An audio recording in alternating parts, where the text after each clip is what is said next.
Hey, how's it going out there today, everybody? Hope everybody's having a great day. We are checking in live here from St. Louis area.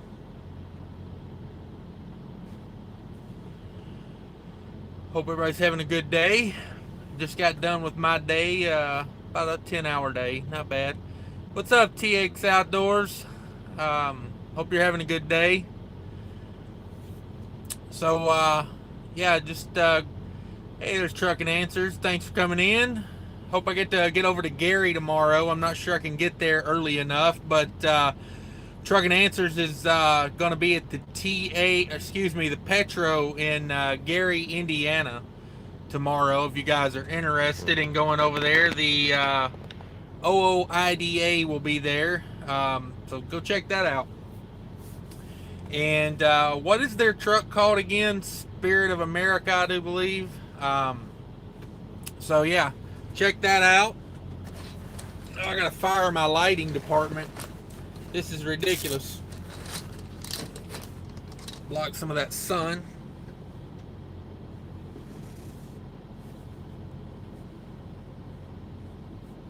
So what's everybody up to today? We're gonna talk about the flip-flop fleet. I'll tell you how I feel about it. I really don't care what anybody else wears. I think it's yeah, OOIDA does do truck insurance. I used to have my insurance through them. It stands for Owner Operator Independent Driver Association. So yeah, their insurance. They do lobbying in Washington for trucker issues, things like that. And we will see here. Who else? Somebody else just came in. Fatty 2x4. Thank you for coming in. Good to see you. So may mess around with the settings a little bit here. I don't know. I've got a second phone over here. I've been meaning to charge all day and never did. So hopefully it'll be charged enough here in a minute where I can use it. But yeah, as far as the flip-flop fleet goes, you know, I don't care what anybody else wears. If they want to wear whatever to be, you know, to do their job, it means nothing to me. I think it does look unprofessional when you go into a shipper, you know. I don't know. Some people think, you know, wearing shorts looks unprofessional. So, I don't know. I don't know. I know that a lot of places won't let you in if you don't have on closed-toed shoes, which I think is kind of, you know, should be a thing. And but I don't care what you wear. I will say the main reason I don't wear flip-flops or sandals is because of hygiene. I seen a guy running through a parking lot in the rain the other day. Well, it's been about a month ago. I seen a guy running through a parking lot at a TA or a Petro. I can't remember which one it was. It was down in Georgia. And he slipped and fell in the parking lot. And it was raining pretty hard. So, you know, he fell into truck stop parking lot water. And my first thought was I would go in there and take a shower immediately. I don't care what I was going in there for. I would go back to my truck. I would get a change of clothes. And I'd go take a shower immediately. And I'd probably burn the clothes that I fell in, because that, I mean, we know what's in that water in the truck stop parking lot. All right, sorry guys, that's got a little bit of a lag there. I hope it doesn't do this again. I love AT&T. I don't know how many people have AT&T, but we are back. Stick with me a little bit here. I have pretty good signal. I don't know, but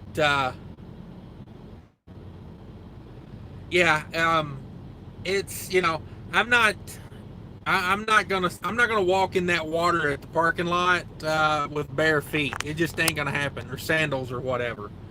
Um, it's not gonna happen. I mean, I've seen what people do in those parking lots, and uh, you know, those bags that are laying in the parking lot, those aren't, you know, don't step on those, and all that water gets mixed together. So yes, the water is the tears of lease purchase drivers.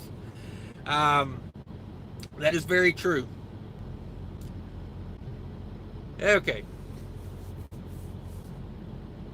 I am back. Hopefully you guys are with me still. I just connected to the Wi-Fi here. Let me double check on it. Make sure I am uh, loaded up here. I don't know why. Um,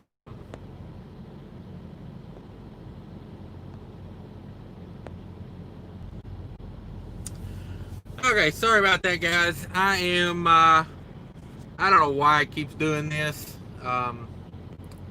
Trying to connect to the Wi-Fi here. So, yes, that's lemonade in the parking lot. It sure is lemonade in the parking lot. That is a good way to put it. It is definitely something you do not want to be in. So that's why I don't wear sandals. I mean, y'all let me know what you think. Um, if you choose to wear socks, I don't know. If you wear socks with your sandals is what I was trying to say. If you choose to wear socks with your sandals, I don't know. I have a strict rule about going out in public in socks and sandals, and ever since I was about 13, I don't do it. But like I said, I don't care. You do what you want to. I'm not, I hear a lot of people, say, oh, you shouldn't do it. But honestly, I don't care if you do it. I do think it looks unprofessional to wear, socks or sandals, sandals or socks and sandals into a customer. But who knows? Who else we got in here today? Steele's Lime 3. Hello there. Thanks for coming in. Yeah, and guys, check out these other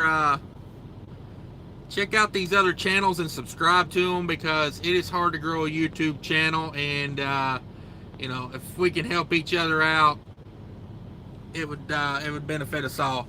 So Fatty 2x4 says, I wear sandals headed to and from the shower. That's about it.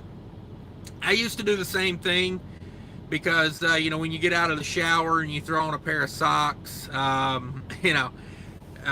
it's not always the greatest thing. So I used to have a pair of sandals I wore back and forth, but then again, I got out of the shower in the rain one time, and I was like, yeah, no, not going to do that anymore. Because I got to thinking about, what was in that water, and yeah, it's definitely not lemonade, that's for sure. So, so how's everybody running? Everybody staying busy? Driving by Braille says, I wear socks with my flippity flops. I don't like tan lines. And it's a good point, it's a good point. Definitely, I think if you're going to wear socks with your flip-flops, that's a good look, when that wedge, the flip-flop gets wedged, in between there, and you got your socks on. It's a good look.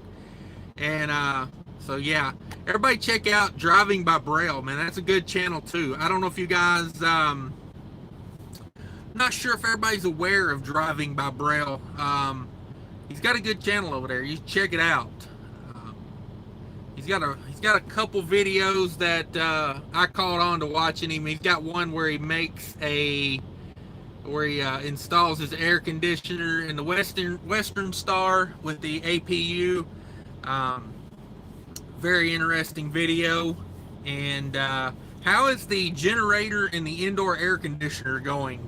Because I have definitely thought about that, going down that road. Definitely.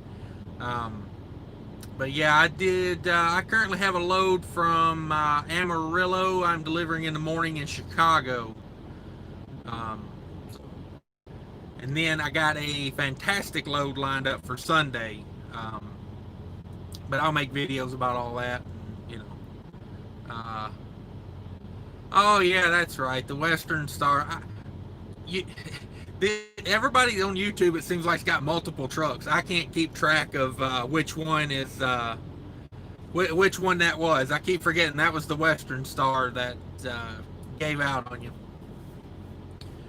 So, are you driving? You're still in the red Cascadia, right? But yeah, if everybody checks out Driving by Braille, he's got still got 2 trucks. Had three, had a Western Star with a DD15 that blew a hole in the side of the block. And yeah, there ain't no coming back from that. Um, as far as, I mean, I guess you could rebuild it, but I'm kind of with you on that. Like, you spend $30,000-$40,000 to rebuild or put a new engine in it, and you still have a truck with generator and AC better than this APU than I have on the Cascadia. I was thinking it would be, man, because I've seen some of those little indoor AC units like you got that are like way up there in the BTUs, like 7,000-8,000 BTUs, and I'm like, man, you could hang meat in your truck, with 10,000 BTUs. I mean, just to be real about it. Let me crank this truck up for a minute. I have been down in South and West Texas. Well, I don't know about South. I've been down in Texas this week, and I have been idling a lot. So that is what it is. Hey, Trucking Answers. Super Chat seems to be working. Yes, it does. Thank you, sir. If you guys don't know Trucking Answers, man, that is a channel you should definitely be involved with. That channel, to me, Trucking Answers is one of those channels. If that thing would have been around, if you could go back in time, Mark, and create that channel about the time I start driving or I get into the industry, that would be great, because I feel like if I'd had all that information about all these big companies out there, I could have seriously dodged some bullets.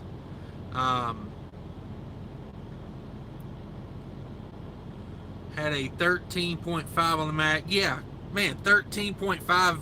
You're talking about 13,500 BTUs. I mean, that's as big as the one in the upstairs of my house, man. That is that is crazy. Rich Taco, love that name, by the way, man. He leaves a lot of good comments. Rich Taco he says, I run California to Georgia. I haven't turned off my truck in a while, stopping in Flagstaff tonight and taking a 34 there where it's cooler. Yes. See, what do you run across there? Is that like, do you do 20 or do you go up and do 40 across? I'm trying to think. Flagstaff's on 40, right? I don't get out that way much. I've been to California one time in the past probably 3-5 years. But yeah, it has been ridiculous. I got loaded in Amarillo yesterday, and they wouldn't let me leave the meat packing place because my reefer unit wouldn't pull down the product like they wanted it to. So the place where I got loaded had a shop, so we pulled it in the shop, and the guy told me, he said, like, it's every day they have to do that, because they load the product at a hotter temperature than what they say they're loading it at. It has to, because it was funny. He told me the mechanic just let it slip a little bit. He was like, yeah, they load it at like 45 degrees sometimes, and it's 26 degree load. And just so happened my trailer was at 46 degrees and would not come down. And I'm like, okay, it's sitting out in a parking lot that's 113 degrees, and all of a sudden the temperature won't come down past the temperature that he says they load product at sometimes. So it makes no sense to me how these places don't understand at this point that a trailer isn't made to cool your product. A trailer is made to maintain a temperature. So it's 26 degree load. My reefer was at about 45, and it was running wide open. It wouldn't pull it down. So I pulled the truck into their shop, or pulled the truck and trailer into their shop, and we sprayed water on the reefer unit to cool it down a little bit because it'd been sitting out in the sun. So yeah, sorry. Looks like I'm gonna have some fun with AT&T again today. Um, but yeah, so they pulled it into the shop. We sprayed some water on the condenser to cool it down a little bit. And, the thing of it is I had the trailer pre-cooling before I got there. I got it pre-cooled down to 26 degrees. And then they get there and they turn the trailer off and then go park it in a parking lot for 3 hours, 3 or 4 hours. So when I turn on the reefer unit to get it loaded, it's at 113 degrees. And they want me to drop the trailer. Like, no, leave it off. And I'm like, man, it's going to be tough to get it down, an empty trailer from 113 to 26. So a little bit of people not knowing what they're doing had a lot to do with that. So yeah, I'm happy where I'm at right now. I'm in Illinois. I'm just north of St. Louis, and my truck says it's 106 in this parking lot right now. So I think the air temperature last time I checked the weather out was about like 85 or something like that. But sitting here in front of or beside all these trucks running and my reefer unit running, all that's making it a little warmer. Truck and Answer says, checking Auto Trader for a DeLorean. Yes, sir. You got to get a flux capacitor option on that. It is an upgrade, but it is worth it. Rich Taco said, hit the thumbs up. Yeah, if you could, be sure to hit that thumbs up for me. I'll take all the support I can get in any way I can get it. Sorry, this curtain is bugging me. It says, Truck and Answer says, I appreciate that, Fatty. Oh, Fatty 2 before, missed one. It says Trucking Answers is a must. It really is. Like, there's very few things I look forward to on YouTube, and the live show on Monday is one of the things I do look forward to. Okay, we're back. Sorry about that, guys. I hope I don't lose everybody. I just went connected to the Wi-Fi here at Love's, so hopefully we will stop getting this this dropped, whatever it's doing. It just cuts it off. So I don't know. I know it's annoying to be watching that and it constantly turning off. It's annoying to me too. It's annoying me. So yeah. Definitely check out Trucking Answers. It's honestly where I get like all of my news for trucking. I mean, I feel like the things I need to know are being talked about here. YouTube just completely crapped out on me there. I'll see how annoying this is. But Rich Taco was saying 40 right. Now it's too hot. The 20 and 10 produce out, chicken back, dedicated run, out and back. Yeah, that is a long run to be California to. So is it still running, everybody? I mean, is anybody in? I can't tell. I got a really good load lined up Sunday, picking up Sunday, delivering Monday. It's a crazy good rate. So. Kangaroo Trucker is here. Cash stopped in to say hello before I hit the hay. Yeah, how's the new truck? How's Casper doing? That's another channel everybody should check out. Go over and check out Kangaroo Trucker. He works for ATS up in St. Cloud. So he just got a new truck from them because he hit a deer, or a deer hit him. I don't know who hit who, but I was really surprised they totaled your truck out when I looked at that video. I mean, I could see, like, it's tough to know what's going on underneath. I'm not there, I'm not a mechanic, but I'm thinking like new radiator, all that new stuff is like, I mean, hey, I'll be honest with you, man. I really like those new Volvos. I got to be honest with you. My plan is to run this truck for about 3 years. I explained it in a video. I don't know if anybody saw that or not, but basically, I got 18 months financing on this truck. I'm going to run it for 18 months, pay it off. I got about 14 months left on that, and then I'm going to run it for another 18 months, pay myself that. By that point, the extended warranty I bought on it's going to be done, and I'm going to move on. And I'm really interested to see how these new Volvos hold up, because, man, I like Volvos, but they've had some issues in recent past, and I'm just like a little weary, to get into one. But man, I got a friend that they run teams, and I met up with them. I don't know. Well, when I went to California, I met up with them out there, and man, I was checking out their new Volvo, and that thing is loaded. It's options on it, and it's got the flow below on it. Theirs does. It's got an APU. It's got all that, and I mean, they run that thing. They're teams, and they run hard, and they cover a lot of ground. That truck is governed at 76, so when they're out west, they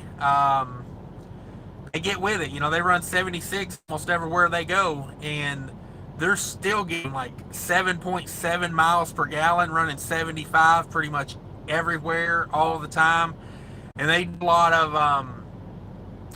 of LTL stuff, like Estes, and I can't think of the others they do. I know they do some Estes, but some of those LTL trailers are not the greatest trailers, as far as like, a lot of them are old as can be, and they don't have skirts on them or some sort of aerodynamic package. So to be getting like 7.7 or 7.8, doing 75, 76 mile an hour per everywhere, I'm impressed with that on those new Volvos. But like I said, they do have they blow below and an APU and everything. Kangaroo Trucker says, I agree, but Casper is great. Deere did a number on it. Yeah, I mean, just looking at the video you did, and by the way, everybody go check out Kangaroo Trucker. I really like that channel. It's a good perspective of, it reminds me a lot of when I got into trucking. He's been, I think, for about 2.5 years. Check out the video where he recovered a truck. That is good stuff. I did truck recovery. I don't know, has anybody else ever done a truck recovery for a big company before? Man, I did 2 truck recoveries. Oh, okay, Kangaroo Trucker, 18 months. Yeah. Good choice, I think, with ATS. The research I've done on them to get over there and start making some money. I feel like that's one of those good, like, mid-range companies. Like, to be as big as they are, you don't hear all the bad out of them. So, good move on that. But yeah, check out his channel where he does the truck recovery. I did 2 of them. I did 2 truck recovers, and yeah, the first one was not that bad. Abandoned it in a strip mall parking lot in front of a Dollar General, and it wasn't that pretty clean. They did a decent job. The only thing was the battery was dead, and the company that I was working for at the time, they flew me in to like Louisville, and I had like a 50-mile Uber ride into the middle of nowhere. I know this Uber driver hated me, because I took him out into like the smallest little town in Kentucky. So we wrapped that up. I get to the truck, the batteries are dead, and I gotta sit there. Not that bad though.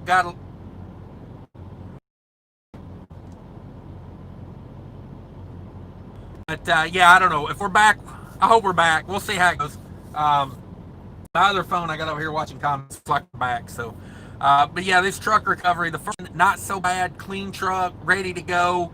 The company I was with flew me in, Ubered me down. I had a spare key. Took like 2 hours for somebody to come and jump the truck off, and bam, I was on my way. I said, hey, that wasn't too bad. That was kind of a nice little adventure, not being in the truck the whole time, flying out, got paid, I was getting about $2 to $2.50 a day, somewhere, getting to stay in hotels. It was nice. I said, they said, hey, we got another one. You want to go do it? I said, sure, why not? I'll go do it. This one was a complete nightmare. I flew into Richmond, Virginia. I had a 100-mile Uber to this truck, and it was literally parked in the woods. Like, I don't know the name of the town. I have to look it up, but the truck was parked in the woods. I get to it.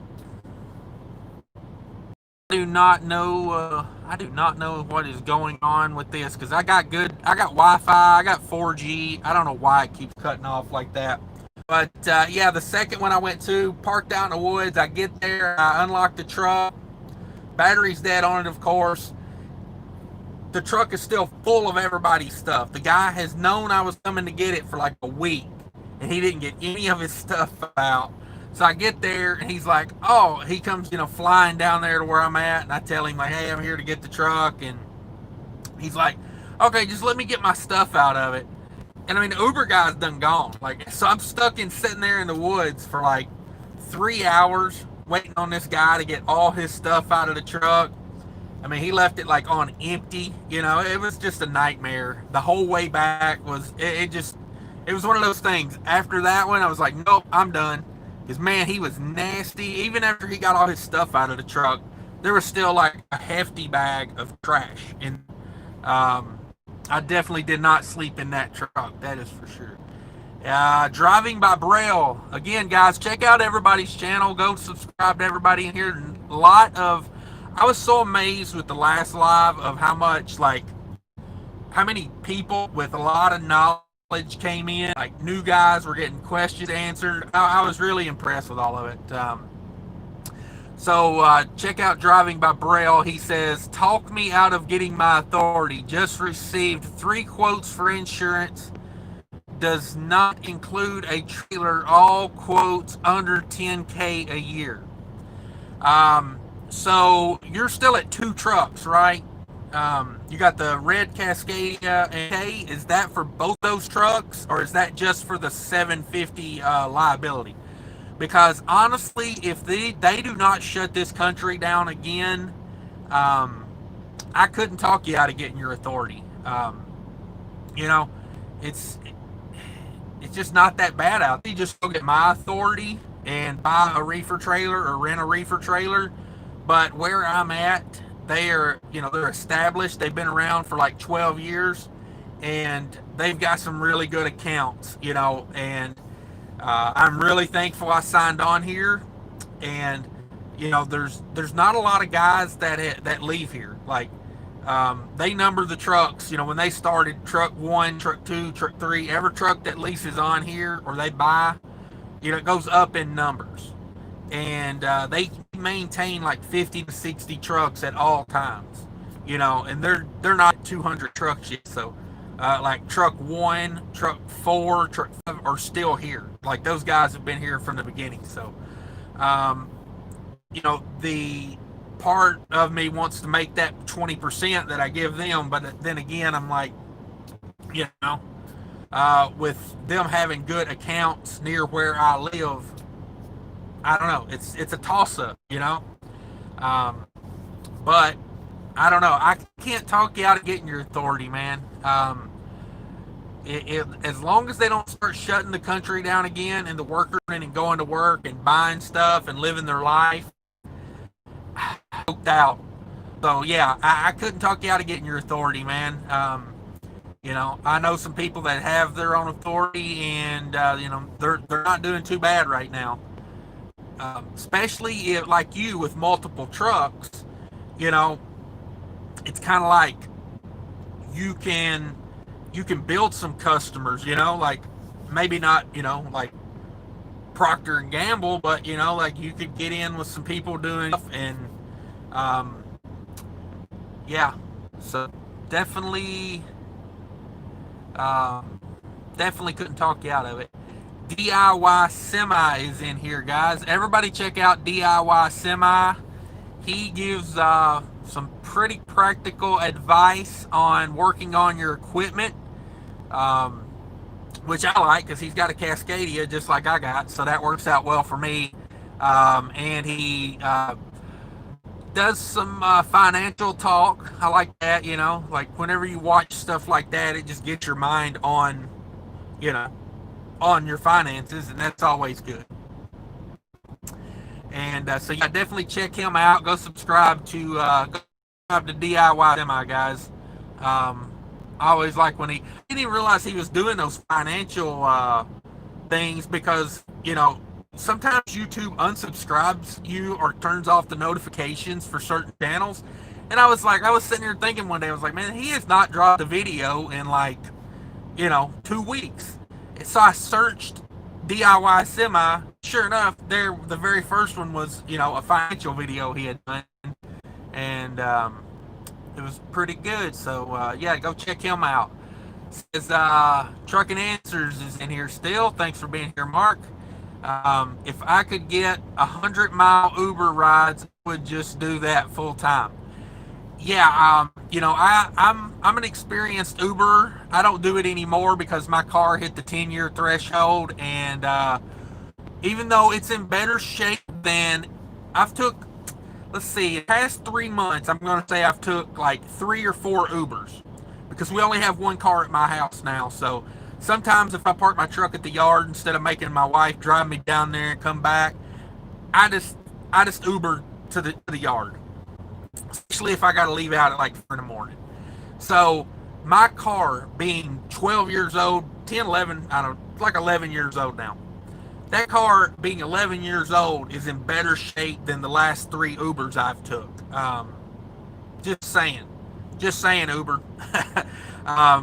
But yeah, I got about 4,000 Uber trips in with Uber, and where I live to the airport is about a $40 Uber ride, and I used to get $28 of that, and it took about, I don't know, high speed, no drag, no traffic. We'd knock that out in 40 minutes. So, and then, you're at the airport, you usually get something pretty good out of there. And I think Uber has more to their algorithm than just matching you to the closest person, because I've noticed when, because I got a Toyota Avalon, it's 2008. I mean, it's a big old ride, it's a big, huge car. And I used to always get multiple people rides, and a lot of people from the airport that had like 3 or more people, I would get a lot of those. I don't know if it was just how it worked out, but I was like, I think Uber's giving me those because I got a bigger car, I don't know. Maybe. I don't think Uber is just as simple as they're matching you to the closest person. But yeah, 100-mile Uber rides. This Uber ride was a joke. This guy, the whole entire ride, he picked me up at the Richmond airport, and for basically all the way out into the woods, it took us about an hour and 45 minutes, 2 hours to get out there. I'm going to say 20 minutes of that ride, he was picking his nose, just getting after it, And the other time, he was telling me his political opinions.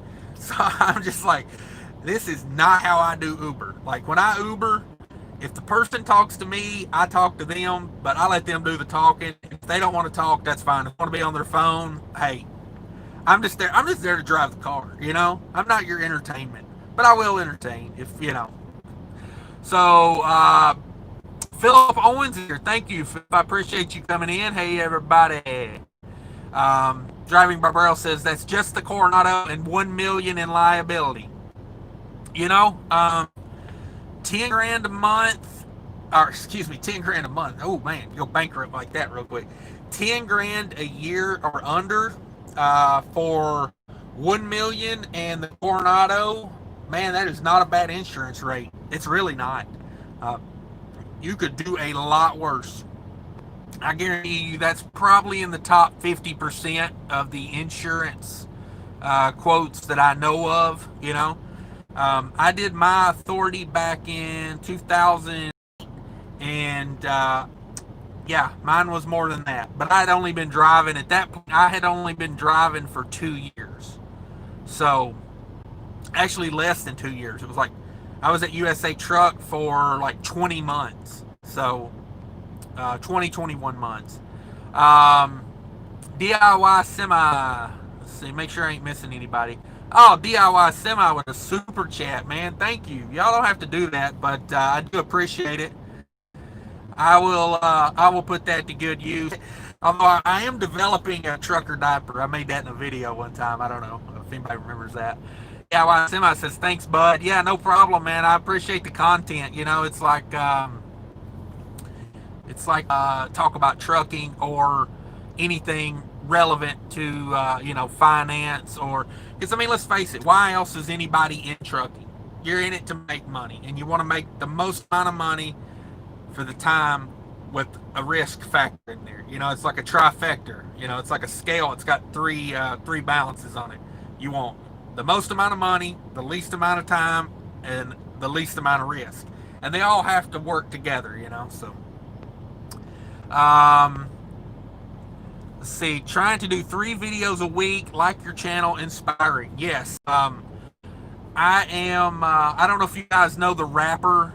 There's a rapper called Soulja Boy. I heard him the other day, and I thought to myself, boy, he is very inspiring because he is a world famous musician, and he couldn't carry a tune if he had a bucket with a handle. And I'm like, that is inspirational, you know. So I'm glad I could inspire someone. I'm like the Soulja Boy of trucking. Um, I'm just kind of falling, fumbling around with it and trying to make it work. Trying to do 3 videos a week, man. I got those notifications on, so we should definitely be checking those out more now. And it's good to be on a schedule with YouTube. I will tell you that because people get used to it, and I have learned what time of day you put out your video makes a huge amount of difference. Um, the other day I put a video out at like 3 or 4 in the morning, and honestly, I did the video, I edited it, and I put it out. And most of the time, it was like a 20-minute video. Most of the time, it takes about 2 hours for that to load. I guess it being late at night, it went right into the YouTube server in like 30 minutes. I was planning on hitting it at like 5:30, 6 o'clock, and it hit at like 4, and that video did not do as good because nobody watched it for like the first 2 hours. So YouTube was like, nobody's watching it in 2 hours, it must not be that good. So I think that that definitely helps. I like the series you're doing about the finances. I like having a series like that, something to look forward to. DIY Semi says, hi, I have a 2005 Avalon, like brand. My father-in-law has a 2005 or 2004 Avalon, and it has so many miles on it and runs like a sewing machine. So, who knows? Says Philip Owens says, had to wait 5 hours at the Richmond airport the night they were rioting and burning a Greyhound. Oh, man. Yeah, not where you want to be. Not where you want to be. I don't remember the Richmond airport. It doesn't, I couldn't recall anything about it. It was like, as soon as I hit it, I ran the door, went to a hotel, and because I flew in, I got there at like 9 p.m. So, we waited the next morning. I went to a hotel, got up the next morning, and went to recover that truck because I was head off into the woods of, because the town I was going to, I couldn't have got an Uber out of there. The Uber in was like, yeah, no big deal. But the Uber, I would have never got an Uber out of there. Truck answers, they burned a crack hound. How will CR England get their drivers to Utah? I love that crack hound. That is a great quote. Instead of Greyhound, the crack hound. USA truck from Nashville to, because I lived in the. All right, are we still live? Sorry guys, I don't know what's going on with the thing. But yeah, the burning a Greyhound, man, I bet that was a scene. Says Philip Owens says, Mark, you need to borrow a gun going to Greyhound or going to Gary tomorrow. They closed the Crackhound station for a week after that. Yeah, I would say they did. You can't stay in business if they keep burning your buses. And again, I'll remind everybody what Philip is talking about. Trucking Answers will be in Gary, Indiana tomorrow. Mark is going to be there because of the OOIDA is going to be there. The spirit, what is it? The um, Spirit of America. I think that's what it's called. That Western Star. If I can't get over there, get us some pictures of it. I don't know if I've seen that truck in a while. Trucking Answer says, I'll be zigzagging the whole time. Yes. If I do come over there, I will have my bulletproof vest dry cleaned and pressed, because that Petro and Gary, it's not as bad as the Loves across the street. That used to be a Flying J or something. I don't know what it used to be. It's definitely not. It's not originally a Loves. Um, there's K Save $4.99 super chat. Thanks, guys. I appreciate all those. Or super sticker or whatever that's called. It says hype. Yeah. Appreciate you coming in, man. That's who I go to when I need a good comment. I always go, yep, right over there. That's where it's at. Oh, I got to turn off these notifications for the trucking coach. I keep getting those from live. But yeah, so where's everybody at tonight? Just jump in with that. But I'm going to try to make it to Gary tomorrow. I don't know. This load is pretty much deliver it whenever I want to deliver it tomorrow.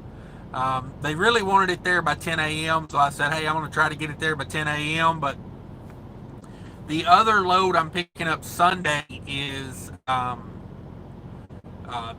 they wanted it picked up tomorrow. So I was going to hurry up and get this load done. And now the other one doesn't want it picked up till Sunday. So I was fine with that. That load is paying amazing. It's out of Michigan.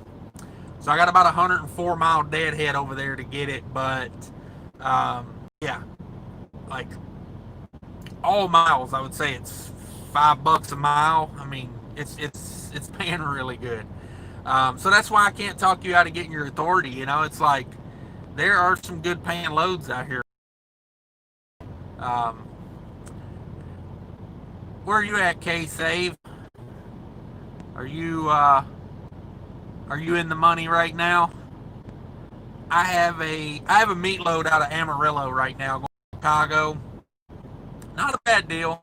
Not the greatest, but I did good going in on that load, so I was happy, you know, just to get out of there.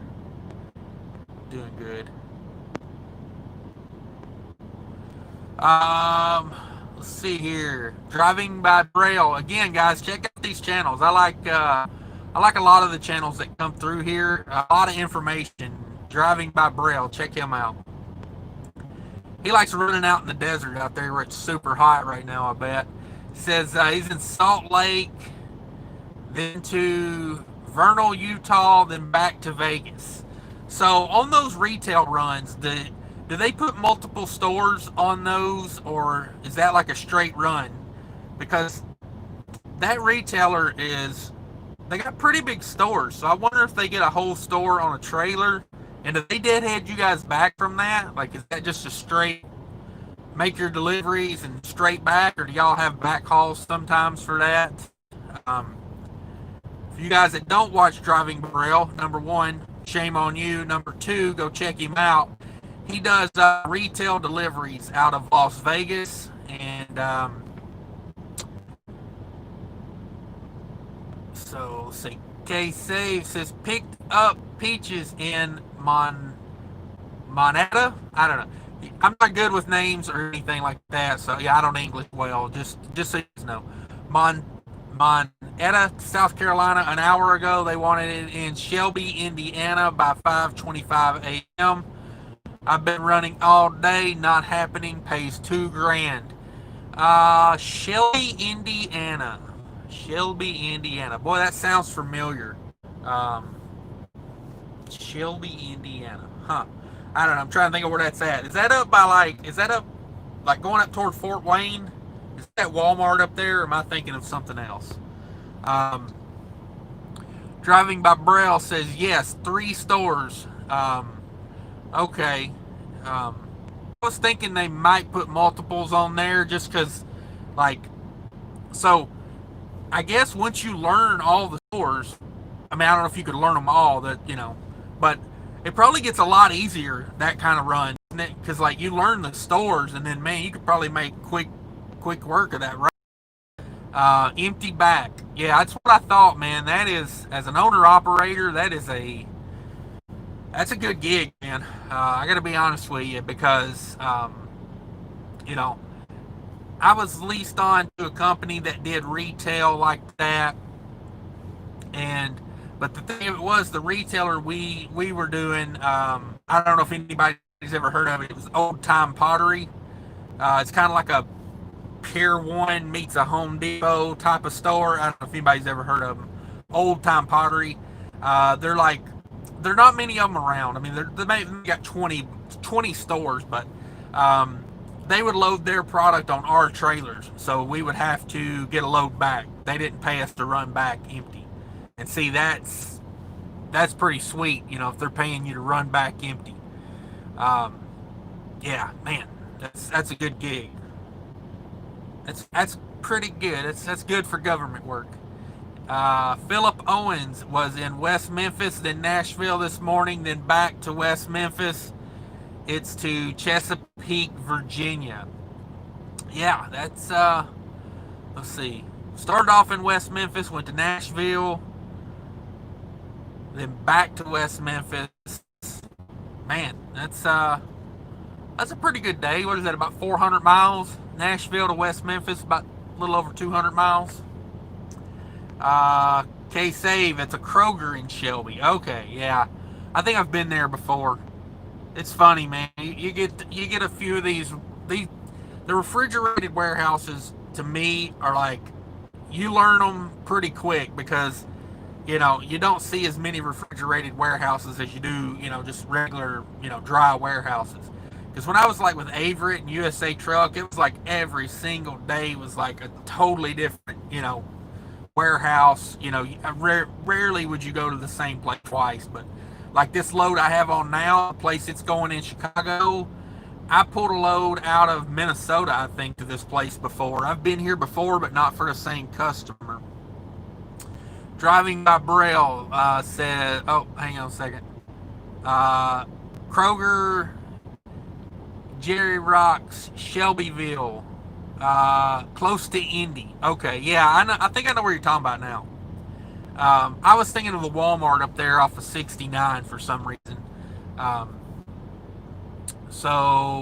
Driving by Braille says, easy gig, paying you anything on that, it would be tough to leave. I get that, because, to do retail deliveries, and I mean, those probably aren't that heavy, are they? I mean, do you ever get like a fully loaded trailer out of there? Because I know where you're loading out of. I don't want to say it, because I don't know if, you want your spot blew up, but, retail is typically not heavy trailers, I used to do a lot of Menards, the Midwest, like Home Depot, and man, their retails were heavy. They would put pallets of brick in there, and like, I mean, it rolls a carpet. It would be like 40,000 pounds every time. So driving my Braille, but sat for 3, yeah. Says set for 3 months because the store closed. That is a problem with retail. You are tied to the economy. But people's got to have stuff to live. And I mean, that's not like, I don't know. It's funny, because it's like people got to have stuff to live, but I don't know. Yeah, I mean, if they're paying you anything on that, man, I would definitely have to think real hard about leaving that. Philip Owens says, almost back to Nashville now, 675 miles for the day. Wow, yeah, that is a good run from Nashville to Memphis, West Memphis back to Nashville. That is a good run. I don't know what I did today. I probably did about 600 miles today. I went from like the other side of Oklahoma City to north of St. Louis, so it was about a 10-hour day. Probably about 600 miles, something like that. DIY Semi says, past my bedtime, gotta get up. Got to get up soon. See you later. Hey, I appreciate you coming in, DIY Semi. Everybody check out DIY Semi. I enjoy his videos. Um, Driving by Braille, I know all the stores. Yeah, I mean, that was how I felt doing the retail out of the Old Time Pottery place. It was like, we had one in like Pigeon Forge, Tennessee, one in Indianapolis. Um, you know, I mean, they probably only had like 20 stores total. So it's like, I learned all the stores really quick. You get to know the people there, and it kind of makes things a little smoother. Like I said, I don't know, man. I don't know. Without knowing all the facts, I couldn't tell you what to do, but man. So, Driving by Braille says full loads are 13 to 15,000 pounds. I mean, you're basically running empty all the time, man. 13 to 15,000 pounds is nothing. And if you're getting 13 to 15,000 pounds loaded and zero back, oh man, And one benefit I will tell you I like about retail is usually when you're delivering retail, there's other things around the place you're delivering, like restaurants, stores, and things like that. So you kind of got a little bit of a convenience factor there too, versus being like, like me, I never deliver to anywhere retail. So like if I go, I don't have an excuse to go into Target parking lot. Like if I deliver at Target or wherever, like when I used to do the Menards, they do have some groceries and like water and stuff in there. So that was a benefit. While they were unloading the truck, I'd be like, hey guys, I'm going to go do some shopping, go get a couple cases of water, a few things like that.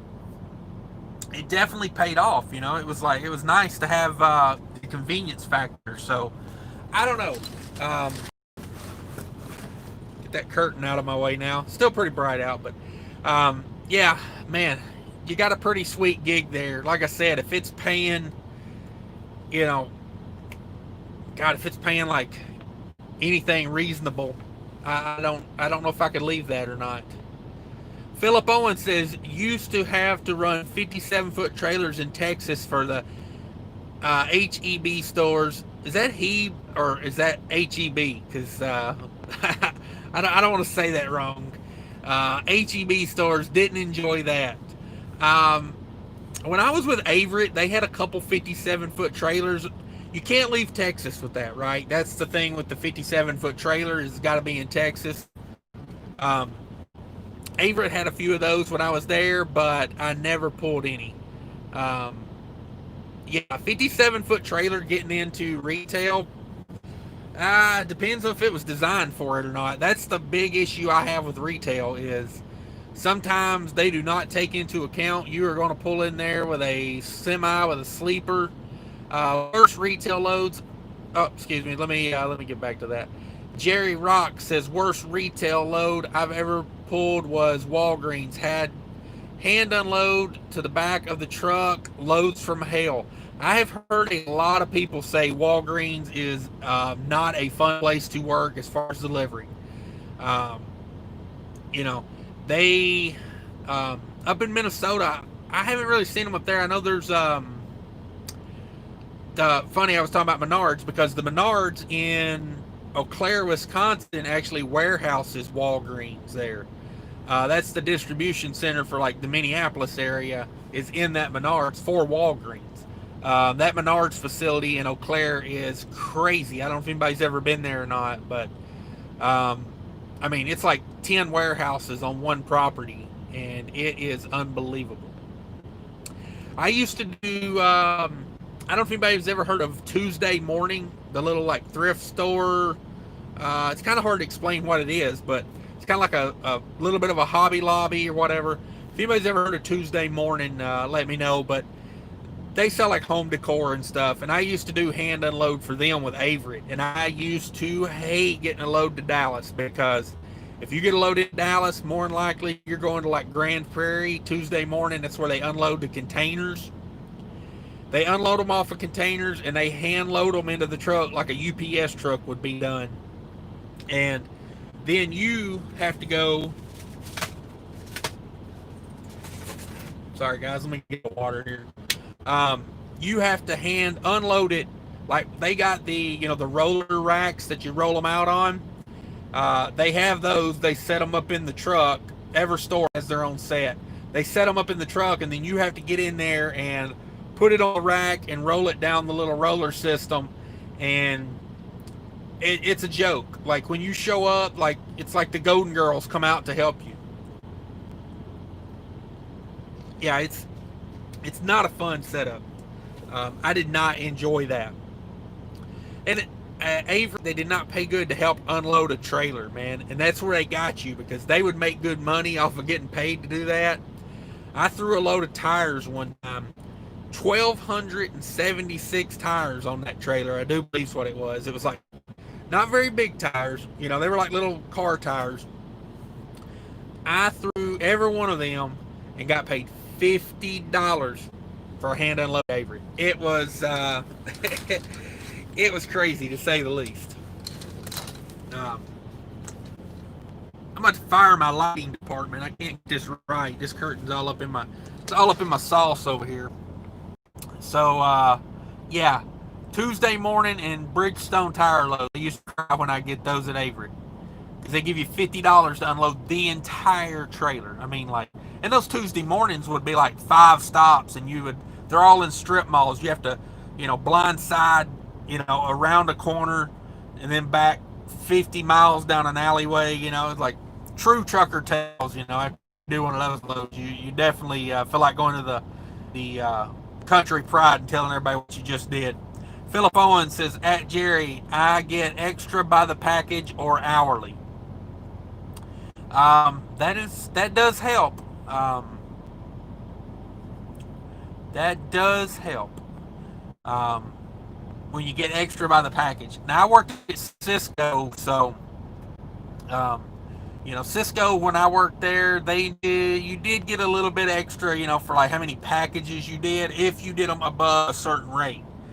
Now, if you didn't deliver X amount of packages per hour, you didn't get that extra. So, it really encouraged the hustle. I'll put it that way. Philip Owens, UI mean. Not sure what that is. Ray Lawson, thanks for coming in. Says, LOL, Walgreens is trash. 8 hours for unload at Walgreens. Yeah, I would imagine if, it just seems like to me, I don't know, does anybody else feel like this, that these warehouses are just getting worse and worse every year on the amount of time they take to load and unload. This last load I did, I had 4 stops on it, and they all went pretty smooth except one. And yeah, it was literally 2 pallets with about 80 cases on it, and it took them about 5 hours to get that done. So yeah, detention times seem like they are getting worse. Matter of fact, on the load I got right now, whenever I get done with this live, now that I've thought about it, I have to, matter of fact, I'm gonna make this where I don't forget it. So I have to write the in and out times on this and send this in so I can get detention on this. Got there at noon yesterday, and then it took them 4 hours to load it. So we're at 4 o'clock, and then because they loaded the product onto a hot trailer and the product was hotter than it was supposed to be, I couldn't leave because the temperature wouldn't come down. So I was there till about 6 p.m. last night. So, I told them $200 seems fair. $50 an hour for the 4 hours. I give them the first 2. But yeah, I don't like those 15-hour, 6-hour deliveries, 15-hour deliveries. They're ridiculous. Let's see what else we got here. Yes, no truck stops, says Driving by Burrell. Yeah, that is a plus, man. That is one thing, like, you're always near restaurants restaurants. You're always near retail stores doing retail deliveries. And once you learn the stores, it's like, it's kind of gravy because you know how to get in and out of there. Trucking Answer says there is a Tuesday morning here. Yeah, in Lafayette. I'm surprised I never went to that one. Man, those things would be like minimum 5 deliveries on those. And, they floor stack them from floor to ceiling. And then they'll come forward, and what they do is they take a piece of tape and a piece of plastic in between them, like a sheet of plastic. And they'll put like a sheet of plastic and tape, and it's supposed to keep everything separated. It turns into the biggest mess you've ever seen. It's like, and you get, what was it at Averett? Averett was pretty cheap with stops and things like that. That's how they got you. And they paid pretty decent per mile. And I liked most things there, but boy, one of the things I did not like is they would give you multiple stop loads and driver unloads, and they didn't pay correctly for it. Like, I think we got $15 or $20 a stop back then, and then $50 for a full unload. And if it was a partial unload, you got 25, I think. So you would literally tie up a half a week doing a Tuesday morning load. And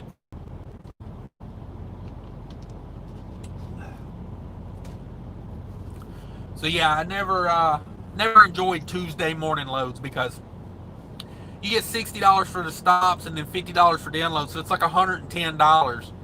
And you tie up tons of time. You get dirty as crap because that stuff comes off shipping containers. Just not a fan of it. Jerry Rock said, I did the tire gig too. What a treat. Man, I'm going to tell you right now, I get a tire load, it's better. There better be some lumpers there when I get there to unload them. That is the only dry product I can think of that's not food that has lumpers, is tires. I did a tire load. I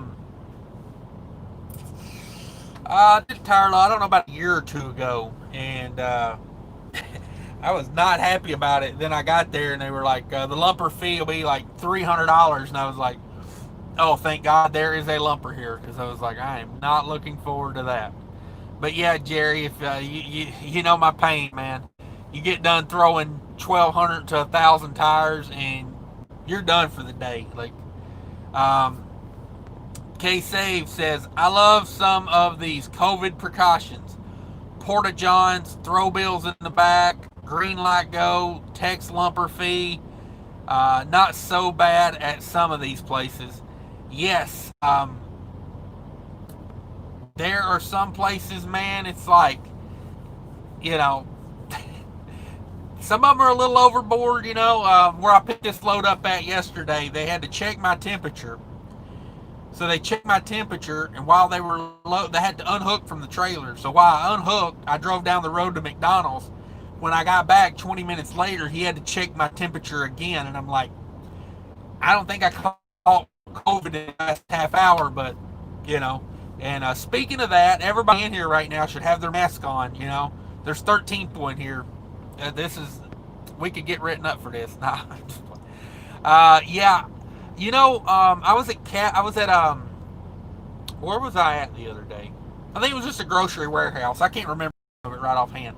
But if they're not going to prepay lumpers, I would rather them do it the way this place did it. This place, they send you the text, you click on it, the link, and the link takes you to Capstone's website, and it just super simple. You click a click down, and you put in, I paid with an EFS check.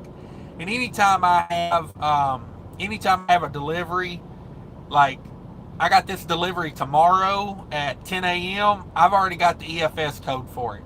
As soon as I get the load, I get an EFS code, And if they say they can't do it, I say, okay, well, I'm going to call you the day before and get it, because I'm not going to set it as a shipper and wait, or a receiver. I'm not going to set it a receiver and wait for, 2 hours to wake somebody up in the middle of the night. Let's just handle the business while we're doing it. But you just click on EFS, you type in the code, you hit send, and then they text you the receipt. I would much rather do that than deal with the lumpers, because number one, Most of the time, I can't understand the lumpers because they're behind plexiglass and they're not talking loud enough, and I'm hard to hear. And number two, you know, it's much simpler to do it on my phone. So I like that aspect of it, but I just don't understand.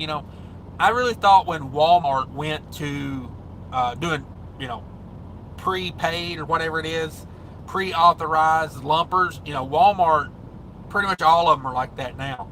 I thought when Walmart went that way, everybody else would follow because Walmart's like the juggernaut. You know what I mean? They're like the elephant in the room. When Walmart says do something, then kind of everybody. So I wish they would just get into doing prepaid lumpers. Let's just get it over with. And why do I need to be in the mix? It just don't make no sense to me. Um, let's see. Yeah, those COVID precautions, man. Some of them are a trip. Um, Bills in the back of the trailer.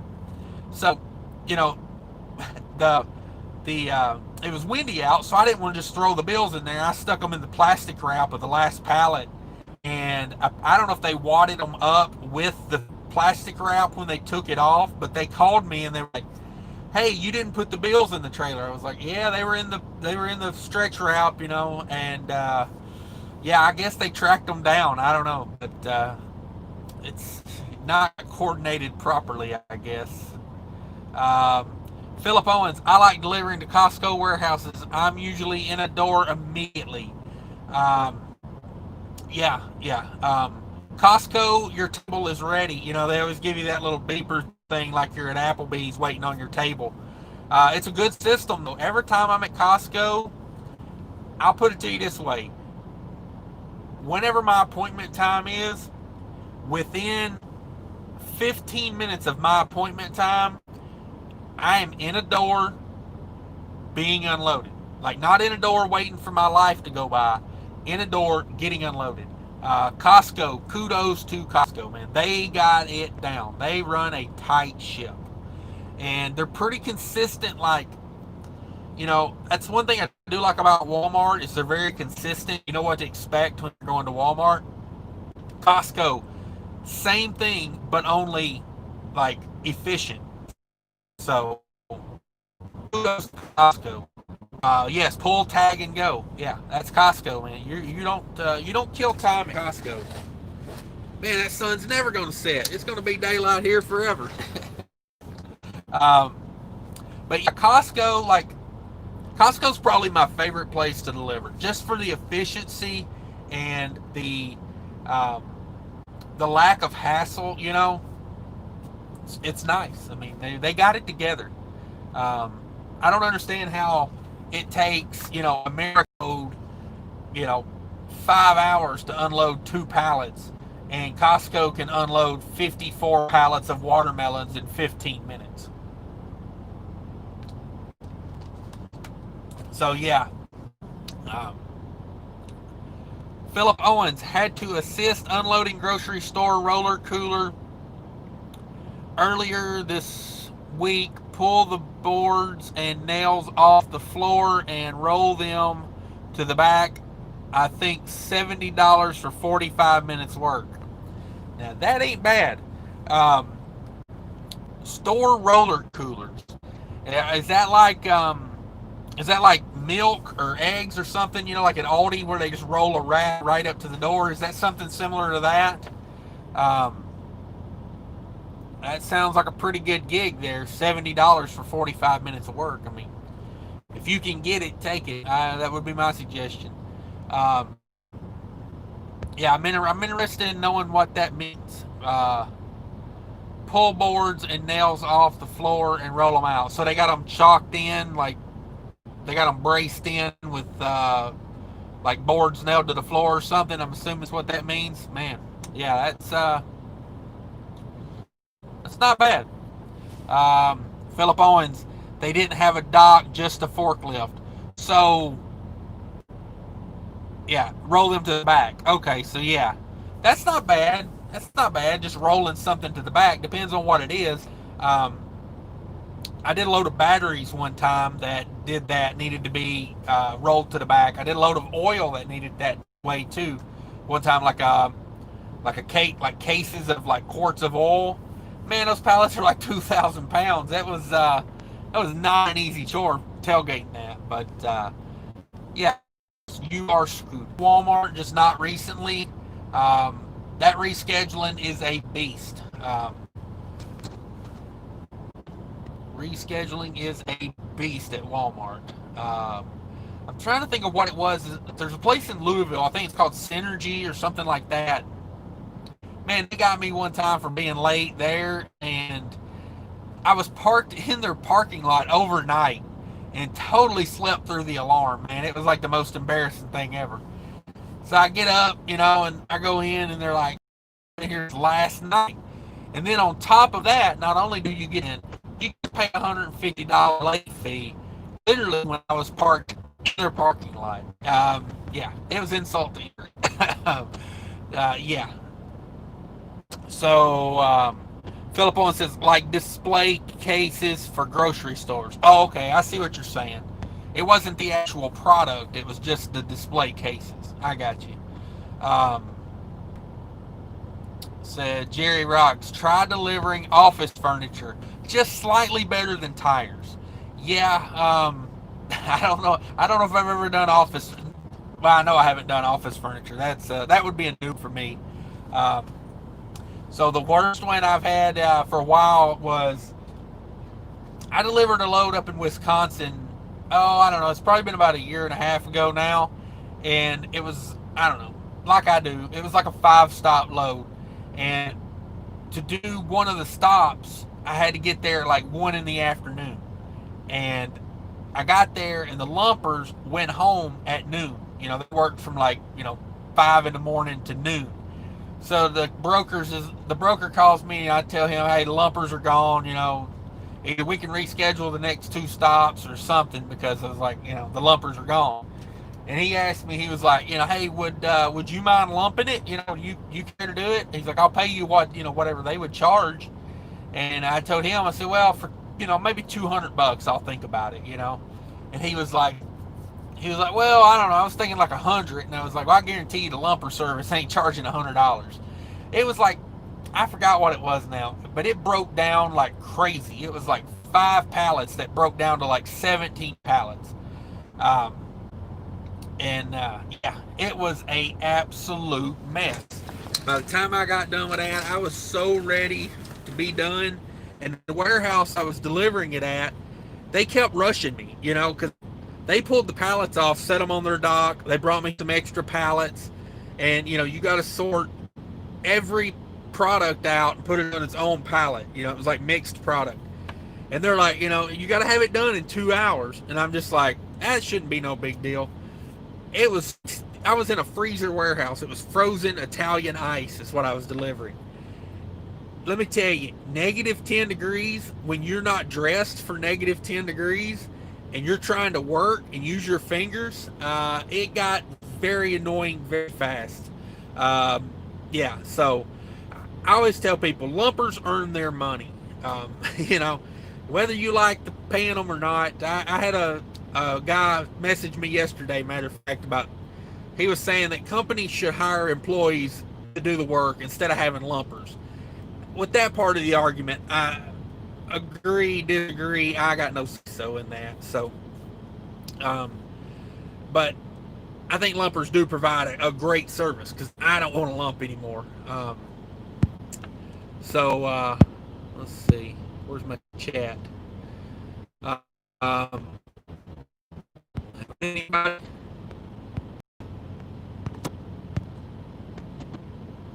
Yeah, I've never tried delivering office furniture. Is it like already put together office furniture, or is it like, yeah, I'd be interested in knowing what that is. I would flooring tile. When I was with Averett, they used to do a lot of tile out of Crossville Tile in Crossville, Tennessee. They had a big account up there, and it would go to like places being built. So you would get there and you would have to, move it to the back. And a lot of these places didn't have pallet jacks. They thought you were bringing the pallet jack. So you would have to carry these boxes of tile back of the trailer and stack them for them to get them and take them inside.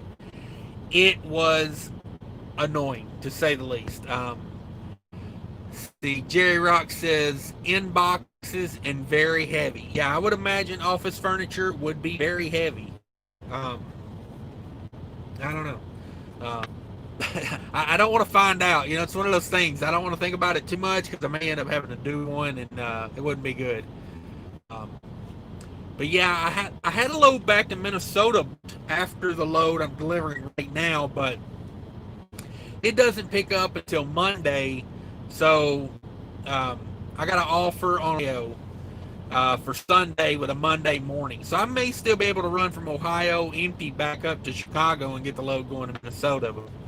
But we'll just have to see how that all shakes out. Jerry Rock says back-breaking heavy. Was years ago, couldn't do it now. Yeah, couldn't and wouldn't want to be honest. That's the way I look at it. A lot of things, like those tire loads, those tires and tile, neither one of them. I wouldn't do either one of them now. It's not worth the effort to be, like $50 to unload a trailer of tires. Man, they got me good.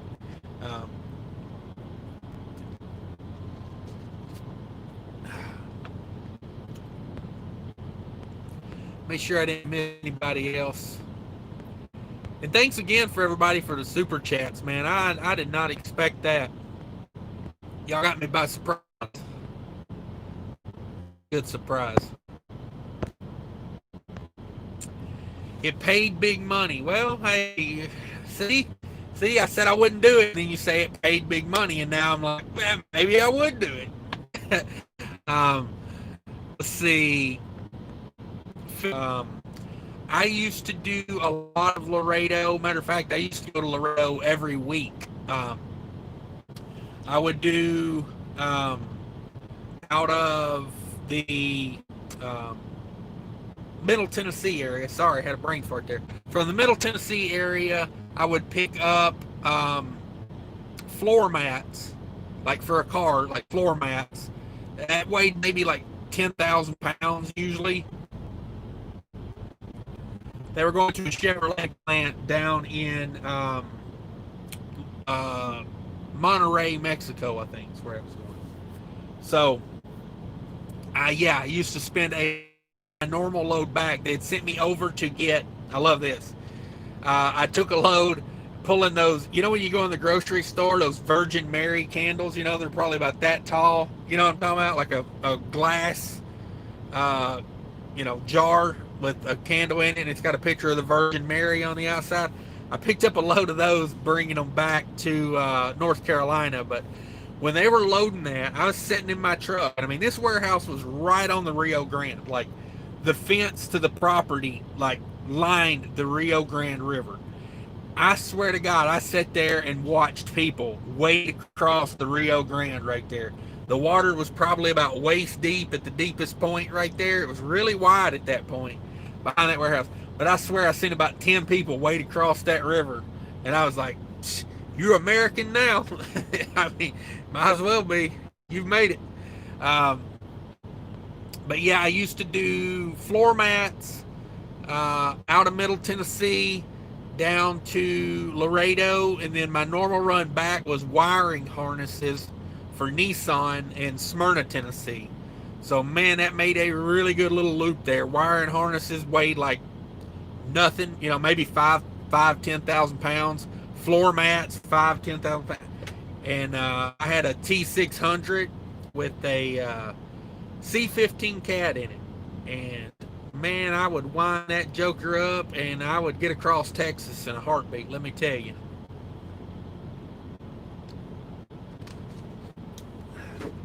And that was when we were on paper logs. So it was all done legally, legitimately. No laws were broken. I don't know. I guess the statute of limitations is passed on that by now. Yeah. I did Houston to Nashville one time, nonstop. Like, when I say nonstop, I mean like nonstop. That's about 1,100 miles. Yeah. Oh, let's see. J Rocks. That furniture was when I was leased to Landstar. What do you think about Landstar? I have a guy that was in the chat last time, Calvin Leaks. And if you ain't got his channel, go check him out. That's a good channel to watch. And if anybody's in here and they got a YouTube channel that I'm not aware of, or if you have one and you just want to let everybody else know, by all means, leave a comment that you have a YouTube channel, and we'll come check it out for you. Because you know, got to grow some of these YouTube channels. It is tough to get noticed on YouTube. So yeah, let me know how Landstar was. I hear a lot of people say good, bad, and different, you know. Of course, Calvin Leaks is, he is got 2 or 3 step decks, you know, over there, and then he's got a couple reefer trailers over there. So, you know, I'm like, hey, he must be doing okay, because, you know, he's got like 3 trucks leased on over there with multiple trailers, you know, so I don't know. Can't be that bad. And then that guy, Driven Trucking, I don't know if y'all guys got that channel. It's a bigger channel in the trucking industry, but you know, he left a company doing step deck, like a, you know, 85-15 split or something he was doing with that company. Maybe 90-10, I don't know. He owns his own trailer, so maybe it was more than that, but left them and went to Landstar. And you know, I have looked into Landstar, as far as like, you know, they got some pretty decent freight in Minneapolis, but I just wonder, you know, like, how consistently do you make good money? You know, it's like, that's the key to it, in my opinion. Like, being an owner operator is like, you got to be consistently good, hitting some good loads. You can't be, you know, like good, terrible, good, terrible. You know, you need like good, good, mediocre, good, maybe a terrible occasionally. So Philip Owens says, Spring Hill, Tennessee used to do airbags to there. You had to have hazmat. Yes, sir. I did some airbags for Honda one time with USA Truck. Definitely a hazmat load.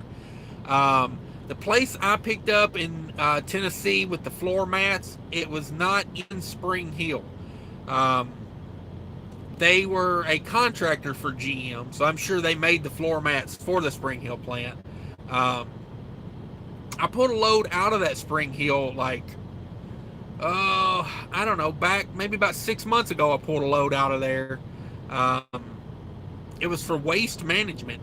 It was an odd load. It wasn't a GM load. It was a waste management load, and it was like plastic, you know, the big 4x4 plastic totes that have the breakdown sides. It was those full of door skins, like the outer skin of the door, just stacked in them. It was a strange load. It was weird. I was like, you know, picks up at picks up at Spring Hill, but it's, excuse me. But yeah, picked up at GM Spring Hill for waste management. It was door skins, and it was going to some warehouse in Michigan. So I don't know. But yeah, I've been to that Spring Hill plant quite a few times. They keep shutting it down and reopen it, and you know, that was the original Saturn plant over there. That's where they built the Saturns at for a long time.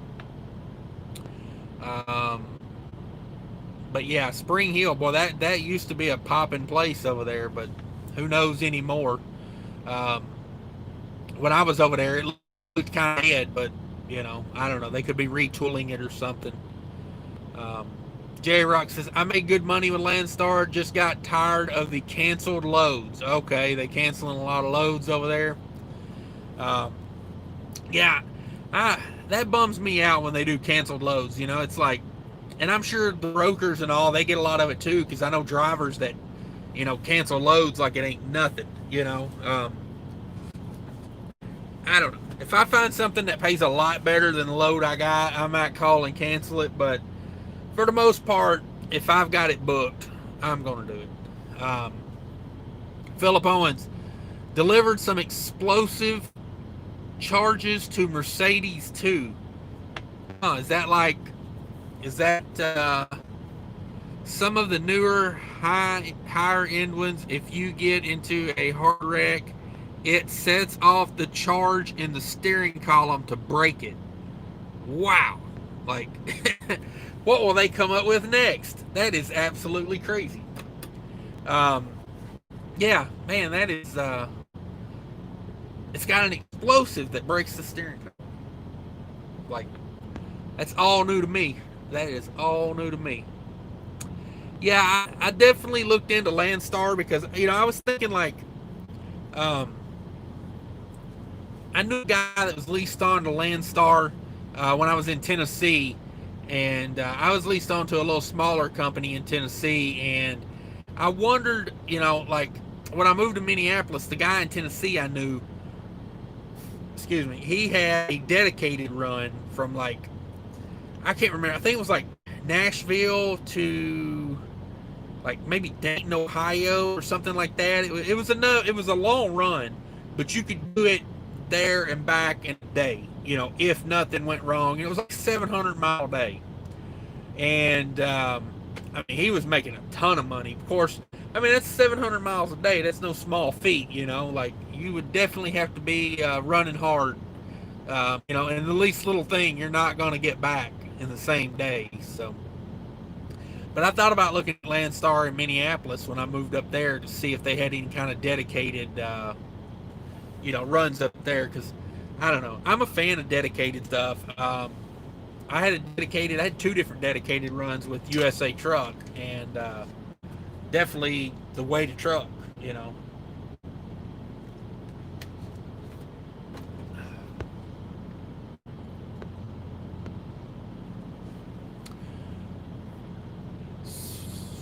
Jerry Rock, 700 miles a day legal is tough to do.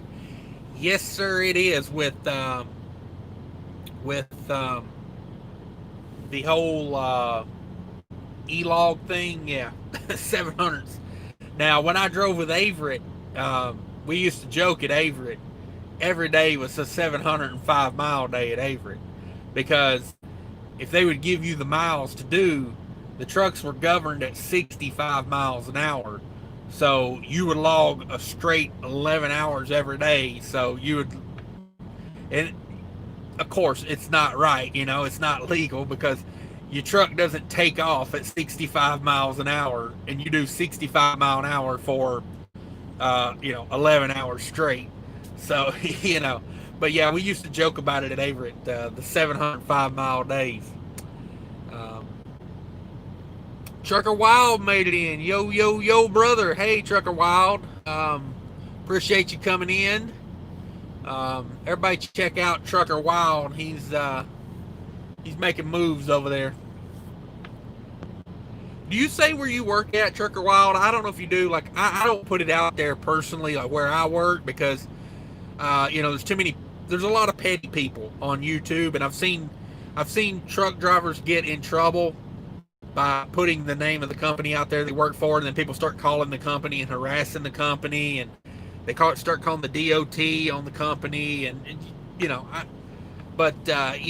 don't get into it. Okay, Trucker Wild, I thought you were at Panther. You run teams over there, right? So see, guys, there's another perspective on a trucking channel. Like earlier driving by Braille, I don't know if he's still in here. There's a guy that runs, he's an owner operator, got a couple trucks running, retail accounts,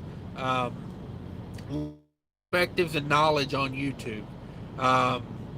Trucker Wild says Panther, and he says he's on the government side. Yes, but I'm good with clearance and stuff. Okay.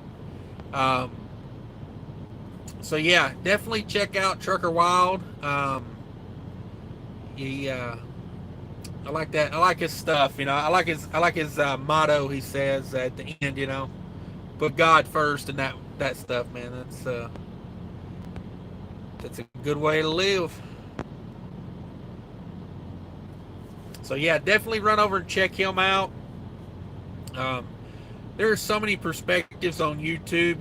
It's so funny to me that some of these bigger channels, they get like 50,000 subscribers, and they get to the point where they don't even talk about trucking anymore, or they don't even, They don't even like, with all that, I guess what I'm trying to say is, with all that influence they have, they don't do anything with it. They just line their pockets, and that's like I was in one guy's uh,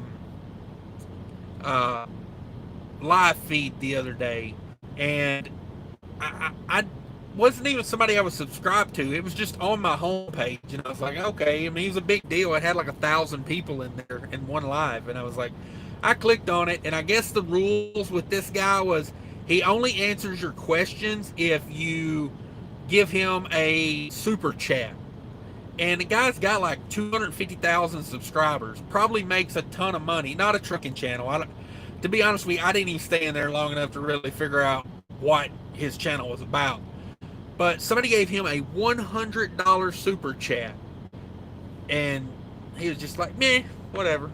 Like, I mean, it was no big deal. It was just like, thanks for the $100, but I mean, like, I I guess I don't know what I expect him to do, but like, holy crap. Like, Trucker Wild says, how did you do this week? I have done pretty good this week. I have, I've got a delivery I got to make in the morning, and then that will wrap up my week. So yeah, not a bad week. Kind of a, I don't know, an average week. I mean, nothing to write home about, but if I can stay,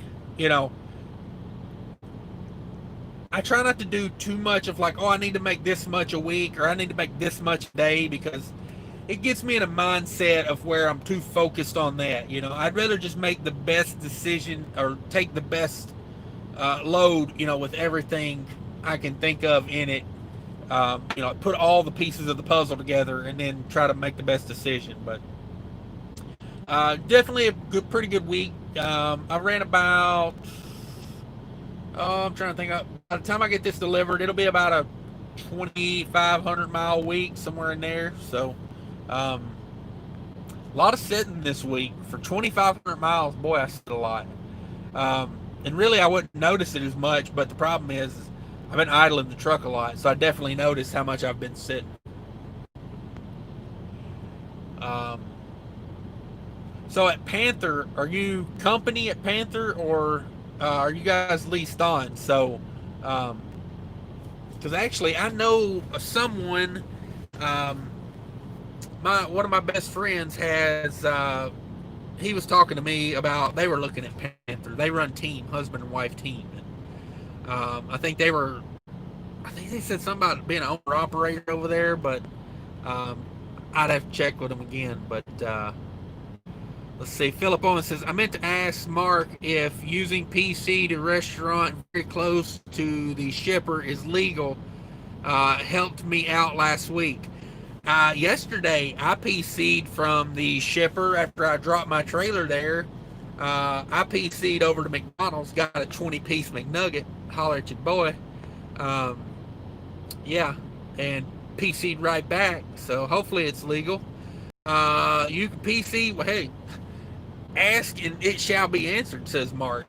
Trucking Answers here. And by the way, guys, if anybody's in here, but since last time I said it, definitely go check out Trucking Answers. That's a must-have. Trucking Answers, you can PC for chow, no problem. All right, good deal. I thought I was legal doing that.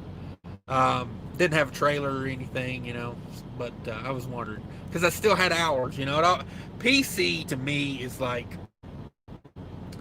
I don't know, it is the most confusing, simple thing ever. It's like, it should be so simple, but then they got to add in all these little extra, like, well, you can PC, without a trailer to do this, and you can PC here, but you can't PC here, because I was leased on. Sorry, my phone's all in here. Let me see if I can reattach. But yeah, I used to be leased on to a place that they kept taking my PC away, because I was PCing to the truck stop next to the terminal. I would bobtail home. That's what I was doing. So I bobtail to the house, and PC to the house from the terminal. I'd make my delivery, be, driving, to the terminal on the drive line, get to the terminal, drop the trailer, PC to the house, and then I would PC back to the truck stop around the corner, and then from the truck stop I would go on duty, do the pre-trip, and then go drive line around the corner back to the terminal, because it was my understanding I couldn't PC from my house back to the terminal. I don't know. The safety guy did not like my idea. He said that is not fair, that is cheating, and he kept removing my PC. So I would call in. They had a nighttime manager, and I would call into that guy and say, hey, can you turn my PC back on? And he would turn it back on. So I don't know. just one way to work the system, I guess. Trucker Wild says, I think I'm going to be heading home. My wife and family need me, which stinks to leave the road, but just got here and actually making great money. Yeah. Well, if you got to be home, you got to be home.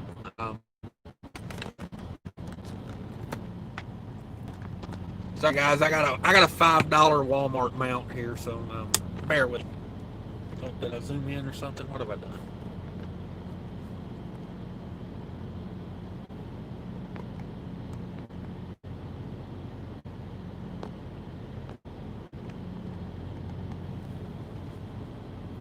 Well, it's extreme close-up time. I don't know what I've done here.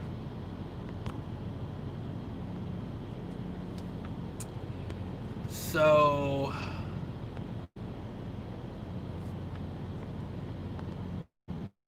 sorry, technical difficulties. I don't know why it zoomed in like that.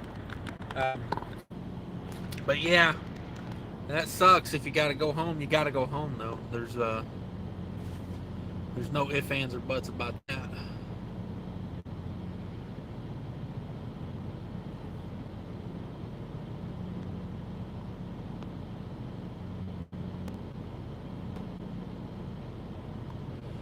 Okay, Trigger Wild was leased to an owner operator. Okay.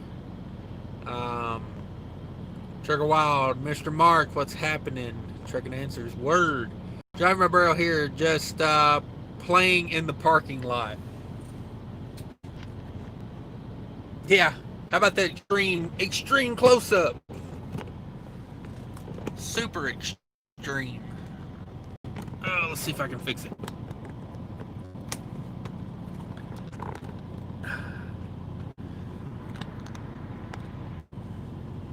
Maybe that's better. Who knows?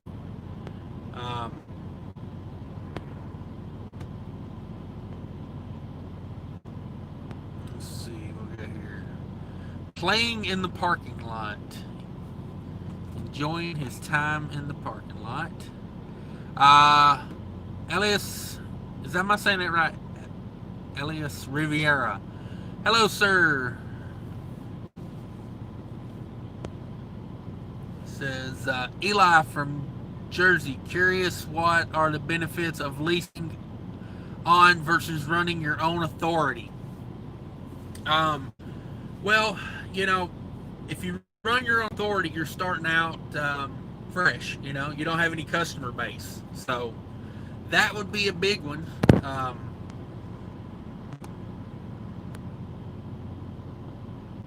That is one thing I do enjoy about being where I'm.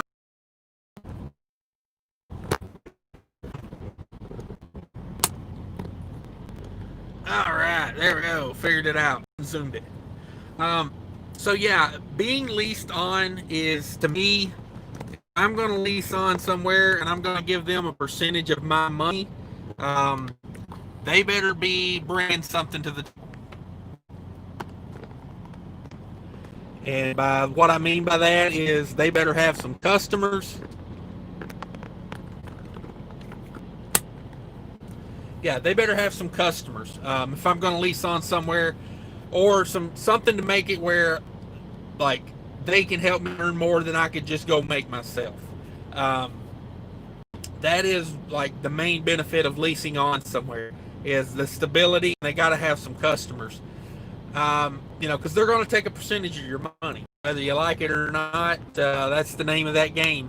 And you know, like here where I'm at, it's 20%, but I don't pay anything for the trailer, and that's a benefit. I get to use their trailer for free. So that is, to me, that is a big benefit, is to be leased on. Is they better have some customers, and they better, they got to bring something to the table. You can't just give, like, I see a lot of these companies out here doing, like, 80-20 splits, and they're charging you for the trailer. They got no customers, everything's load board, and what else, like, they don't use their size like here. I get a discount at Love's for fuel. I get maintenance discounts. They got enough trucks. I mean, like 60 trucks is enough to, like, you can call around to these places and get some discounts and work some angles. Like, they need to be earning that 20%, in my opinion. And these places that make you pay the trailer rental and insurance and everything, like, I just don't see it. Like, what value are they bringing to you that's worth 20% of your income? Trucker Wild says service is coming and going. Yeah, that's probably me, man. I got AT&T. It is brutal. So Jerry Rocks, Mark, I saw another teal GP Transco truck. Yeah, I'm in a lot more of those teal ones now. I think they're switching everything over to that, aren't they? I know, what's that? This guy Trucks went to work over there, and I've been meaning to ask him if he's got a teal truck at GP Transco. But yeah, he seems to like it over there. Seems like a pretty good deal. Philip Owens, I see them almost every day. Yeah, depending on, I see a lot of them, like, I don't know, out west, like, or more west, like Minnesota, Kansas. I see a lot of the teal ones. Trucking Answers, you seriously have not seen one yet, man? I mean, that's like almost a conspiracy thing, man. They must be routing them away from you on purpose for some reason.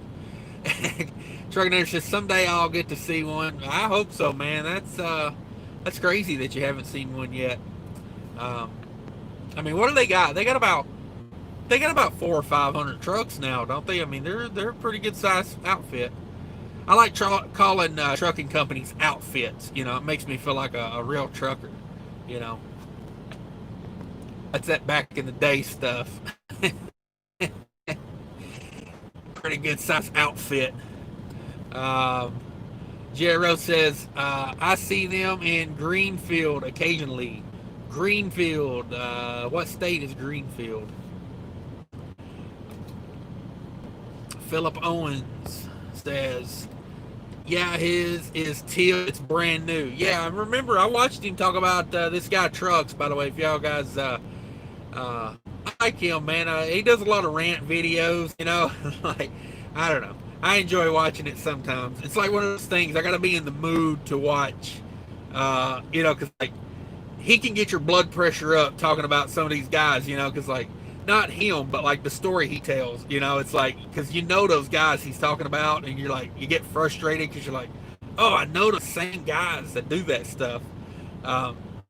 So yeah, like, if I'm in a real mellow mood, I'll watch him. But if I'm already, like, high blood pressure, I'm like, I don't know. I might have a heart attack. But I watched that one. I think it was a live maybe he was doing where he was talking about the truck. Brand new, yeah, nice stuff. That's what you want. I haven't figured out what I'm going to do here when this truck runs out of warranty. I don't know. I'm all over the road with it, to be honest with you. I think about a glider kit, and I think about, just buying a new Freightliner because, like, I've had pretty good luck out of Freightliner. And so, I don't know, Freightliners are fuel efficient. That DD15 is pretty solid. Um, I really like the Navtech GPS based cruise control. That's that's great. But yeah, I don't know. I like the new Volvos. I'd love to see how those Volvos hold up. Those new Volvos. Um, Kangaroo Trucker was in here earlier. He got a new Volvo from ATS, and I'm kind of waiting to see how that works out. Um, you know, what he thinks of it, because um, in 3 years, like say I get a Volvo that comes out right now, say 2.5, 3 years, I'm looking for a truck that came out like right now, like a 19 or a 20. Um,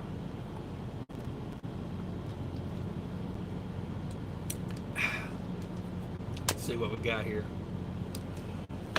Says Jerry Rock says Greenfield, Indiana. Okay. I live in Greenfield. Yeah, I'm not familiar with Greenfield. It's not ringing a bell. I don't know. Of course, you go to enough places, you eventually just it all runs together. See, Philip Owen said this is the first Volvo I've had since trucking school. Honestly, I love it. Like I said, my friends got they've got a 2020 or a 19. I mean, it's got like no miles on it. It's like brand new Volvo, and they were in a um, they were at Prime for a little while in a Cascadia, and he said that was good. It pulled good. It got good fuel mileage, but then they went over to Schneider, and they said they hated that Freightliner. They said it was underpowered, and it's probably Schneider's probably getting the 400 horsepower. I don't know, maybe in a DD13 instead of 15. I don't know, but they got this new Volvo, and it's the big one. What did they change the number to? The big one used to be the 760. I think it's the 780, if I'm not mistaken. But man, thing's got bells and whistles, like power everything. That is one thing. Like, I really wish the Freightliner would do more, and I think the newer ones are like that a little bit more than mine. Mine's a 16. Put some more stuff on the steering wheel as far as like radio controls and things like that. Like, I got a marker interrupter, like the little flasher thing on there for when, like, somebody flashes you to get over. I don't need that on the steering wheel. I never use it. I would much rather have volume up and down. Philip Owens says, doesn't get the fuel mileage you get, but it's governed high. Yeah, no doubt. Like I said, my friends, it's running team over there. I won't say where, because I don't know if they want anybody to know or not, but yeah, they got a new Volvo. It's got the Flow Below APU. It's got a lot of add-ons on it. I mean, they run 75, 76 mile an hour everywhere they go, and getting like high sevens. So, I mean, is that kind of what you're getting, or? Because to be honest with you, if I ran 75 everywhere I went, it would have definitely affected my fuel economy quite a bit. I'm surprised this week. This truck basically I have not turned this truck off since last Saturday, for the maybe 2 hours. Like, so I dropped it. I cut it off for a couple hours, but then I woke up in the middle of the night and it was kind of warm. So, with that reefer unit running like it is, it creates a lot of heat, and it kind of heats the truck up. So, but I'm pretty impressed. I've pretty much idled this truck all week. And I'm still at like 7.5. So, but that's on the other load I had. I probably ran it at like 65 mile an hour. Now this load I've been running at like I don't know, anywhere from like 65 to 70. I've been bumped up a little bit on this one because I really wanted to get it there in the morning quite early, and yeah. But that's Philip Owen says, yeah, like 7.8 average, about the same speed. Okay. Yeah, I mean, if you're doing 70 to 75 everywhere you go and you're doing 7.8 miles a gallon, that is pretty awesome. Like, if I had that truck as an owner operator, I would probably run that truck at, depending on the gear ratio, but I would probably run that truck around like 65 to 63 miles an hour. And it would be cruise control, like slow poking around. And I bet you that thing would jump up to probably, well, I mean, if you go from 75 to 65, that's probably a mile a gallon right there. Um, so, yeah, I mean, if you're at 7.8, if I drop that down from 75 to 65, yeah, I'm all over 9 miles a gallon at that point. I'm at 8.8, and yeah, that's got me interested. I don't know. A lot of people rag on Volvo. They say, well, you can't find anywhere to get them worked on, and nobody wants to work on them. And there's some truth to that, but Volvo's really filling out their network of dealerships, and um, you know, I'm a fan of Volvo. I like their engines too. I mean, I know a lot of people, well, they don't do this, they don't do that. Every one of them I've ever ran pulled really good and got pretty good fuel mileage. Last time I went out in a Volvo was I had a loaner truck from the company. When my truck was broke down, my last Freightliner was broke down. I had a Volvo they loaned me, and that thing had like 1,000,004 on the miles, and it still pulled good, ran good. Yeah, 75. That's good. Yeah. I mean, no, like 75 mile an hour, you're pushing a lot of wind. You really are. Like this truck, this week, like I said, it's pretty much been running for a week straight now. It's been turned off for maybe a combined 10, 12 hours. And I'm getting 7.3. So 7.3, 7.4. So, yeah. Let's see here. Driving by Braille says, I've gone 7,603 miles, run the hills, but I'm light and empty half the time. But I'm getting 8.5 doing 68, 73 miles an hour. Is that in the Cascadia? I think it is, isn't it? You're running the red Cascadia. Yeah, I mean, funny because in the comments the other day, I had a guy tell me, he says, because I did a video where I was running into the wind. I talked about it on the last live, I think, where the guy was like, well, they don't make a truck that'll get 8 miles a gallon into the wind. I'm just like, I don't know, man. Like, I do it. Like, it's getting pretty good out here with the fuel economy on these trucks. I can't believe this truck, whoever spec'd this truck, blows my mind, because you spec the most fuel economy you can on a truck. Like, I don't know of any truck I've done research on where you go to the dealership, you take a truck straight off lot that gets the fuel economy like this truck gets. I mean, this thing is spec'd for fuel economy all day. And then you don't put an APU on it. It just makes no sense to me. It's like, I want the most fuel efficient truck I can get, so you can idle out a bunch of diesel while that, like, I don't know. The remote start helps quite a bit, but when it's hot like this week, there's no point turning it off. Like, I was in, where was it the other day? Somewhere down in Texas, like Stanton or somewhere, Abilene. Yeah, it was Abilene area. The air temperature is 111 degrees on the weather out. It's like, I ain't even turning it off at that point. But yeah. If you can do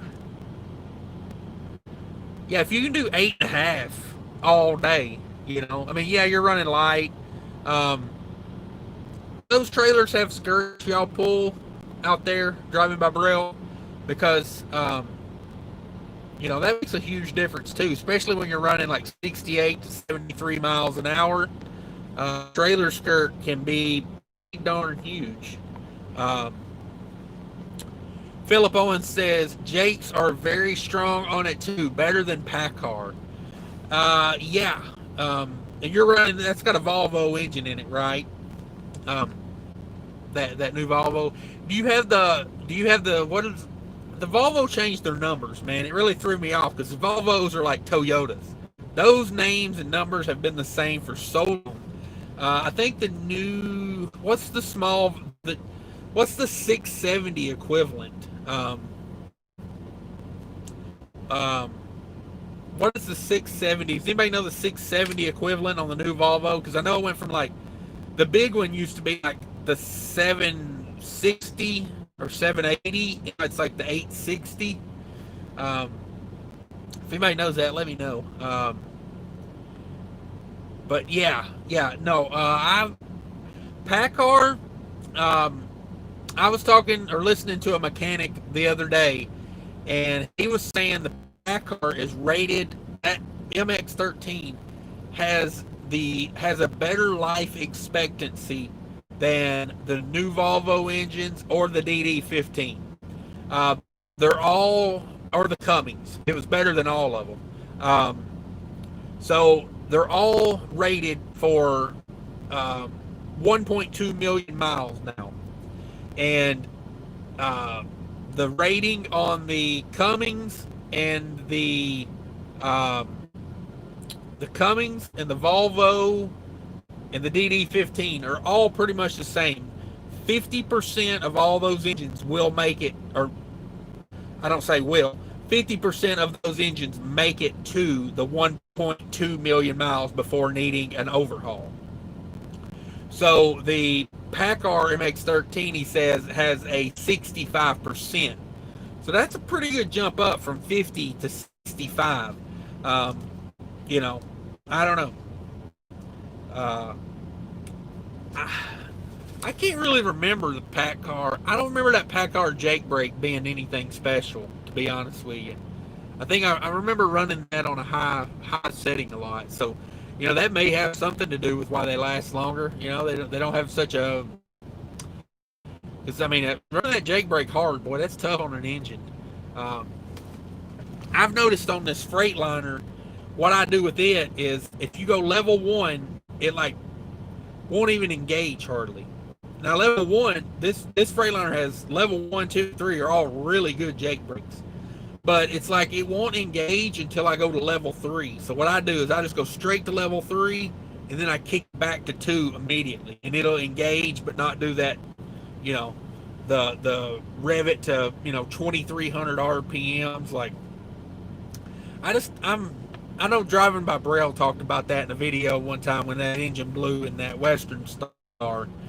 And if y'all aren't watching that, go watch Driving by Braille. That's I hated to laugh at it, man, when that engine blew, but it was so funny when you said, well, there's the problem.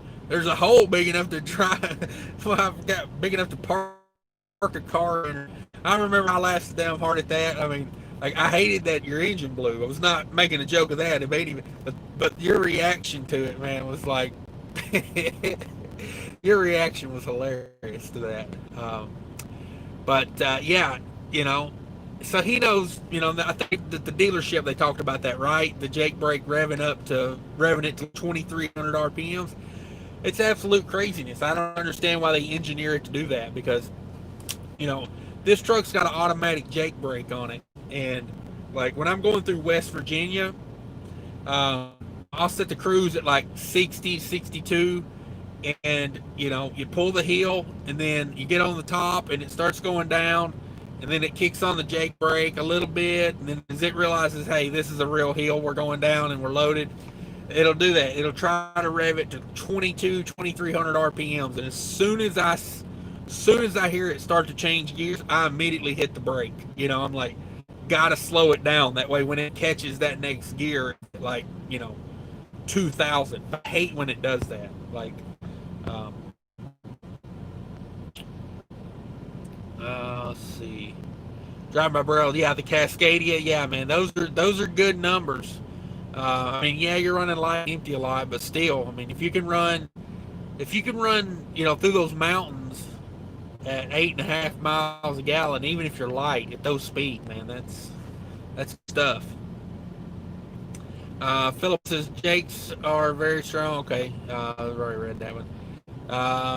J Rocks will be buying a truck in a couple of months. Probably do a Freightliner again.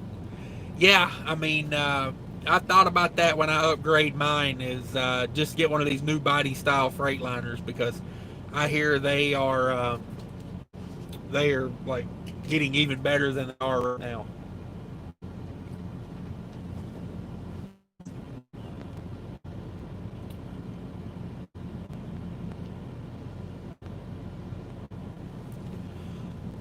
Driving My Burrow says most I got trying was 93 doing 63. Yeah, I mean, with fuel prices where they're at right now, man, if you're doing 9 miles a gallon, like that's just nothing. It's just nothing as far as fuel cost goes. Philip Owen says, yeah, Volvo 860 475 Volvo engine.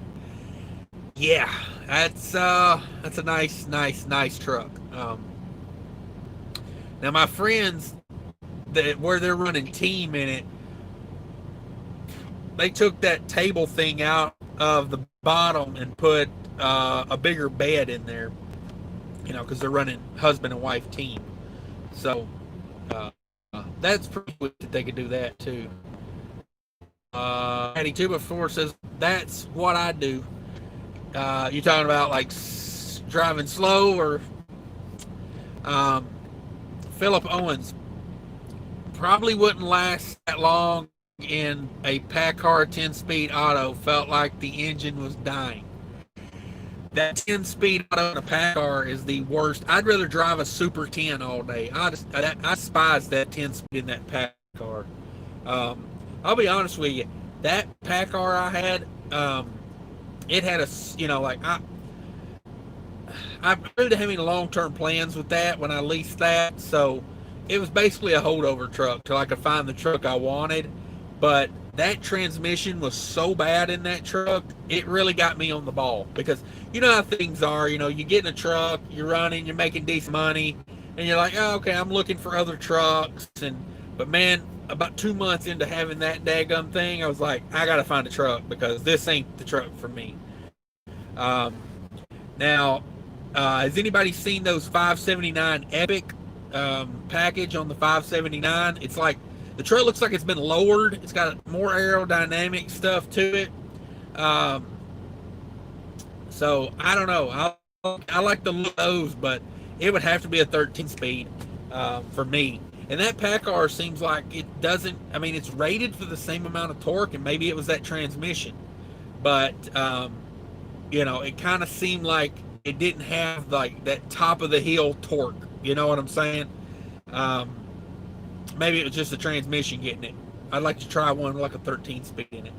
And if I was going to go back to a 579, I would want an Ultra Loft, because I hate having a truck that's not integrated. You know what I'm talking about? Where there's like that ring where the sleeper and the cab are not one piece, they're like joined right there. I'm not a fan of having that, because those rubber seals wear out over time. And you're flexing it constantly. That can lead to problems. Yeah, 10-speed. Seriously, I would do a Super 10 before I would do that again.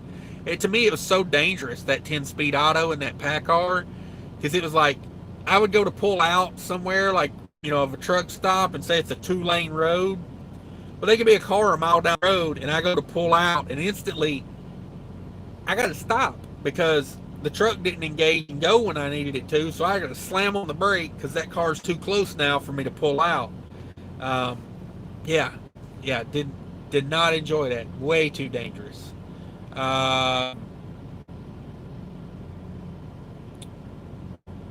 Jerry Rocks, overall hard to beat a Freightliner. Yeah, they build so many of them, man. It's like, if they have a major problem with them, it's been engineered in there, because they got so many on the road. It's crazy. Has anybody heard of that new International engine, the A26? It comes in the new International LT. So if you buy a new International LT, which is basically the Pro Star with some like been rounded off a little, maybe like flatter sides or something. Um, so has anybody checked into that? It's called the A26. It is the small engine option, like like Freightliner's got the DD15 and the DD13. Well, it's like a 13 liter, but it's made by International. If anybody's heard of that, let me know. In the past, International has not done so well building engines. So that's what makes me wonder if anybody's had any experience with it. Now, if you get a 15 liter in an International, you're going to get the X15 Cummins. But I'm really interested in the A26. I'm definitely not running out to buy one. I'll tell you that right, because I definitely would want that before, because you don't want to end up with a Max Force. Some people have had good luck with a Max Force, but for the most part, a Max Force has been brutal. So yeah, if anybody's had any experience with the A26 International engine, let me know. Definitely interested. So yeah, it's hard to beat a Freightliner, man. That DD15 is it's a solid engine. Now I like the new International LT trucks. I test drove one, man. It was super quiet inside, like going down the road. But it had a Cummins in it. So say what you will about Cummins. I feel like every generation of Cummins has had like a major like fault. You know what I mean? I feel like they're good engines, but there's always like one major thing you got to watch out for, like the ceramic bearings and the fuel pumps on the ISX. I heard something about the X15 the other day, the first generation of those that came out. I heard somebody talking about them. What were they saying? Something about they were relying on the DEF system too much. They were the EGR and all was having issues or something on them. I can't remember what they did. Driving by Rail says that weakens the bearings, so when it revs to 2300, it was too much for the already weakened bearing. Yeah. I like that revving to 2300, man. That's just, for such a big engine, that is a lot of RPMs. Like, they're even engineering these trucks to make torque at a lower RPM. So it's like, I don't know. Whenever I'm doing the mountains, I'm really, really picky about, like, that auto J brake, because, yeah. I do not like seeing RPMs go from, and in this, it goes into that coast mode. So it'll go into coast mode and drop down to 600 RPMs, and then it'll catch that Jake brake level 3, as I call it, the death roll. It'll go from 600 RPMs to 2300 RPMs, like just straight rev. And I'm like, ew, no, don't do that. Stop. Philip Owen says, my kids love the table. When I come home, they want to eat in the truck. Oh yeah, most definitely. Like, I see a lot of guys with that just leave the table there and they sleep on the top bunk. When I took that last Volvo out, the loaner truck, it had the table in it, and I didn't want to mess with moving it all, so I just left it and slept on the top bunk. I was only in that truck for like 3 days.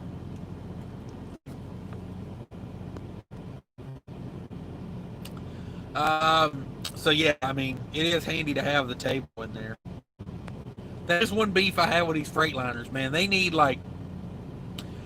some like counter space in here. I mean, I'm thinking of taking the passenger seat out and building, like, from the dash all the way back to the back cabinet, like a countertop right there. So I can like cook over there. I can do paperwork over there. I mean, to me, that's a waste of space over there, the passenger seat. Nobody ever goes with me anymore. Nobody wants to go out on the road you know. Last time the wife went with me, we had a trailer that had disc brakes on it, and one of them exploded going down the road, and we got stuck in some little town in Missouri for like 3 days while they, shipped in a new disc brake. So that kind of ruined that experience. Instead of going out and seeing some cool stuff, we ended up getting back days late and not seeing any of the crappy town in Missouri. So yeah, we said we got to a TA, and luckily the TA had a hotel because I was not allowed to sit in that truck for 3 days. Philip Owens, kids love the table, no doubt. Jerry Rocks, LOL. Yep.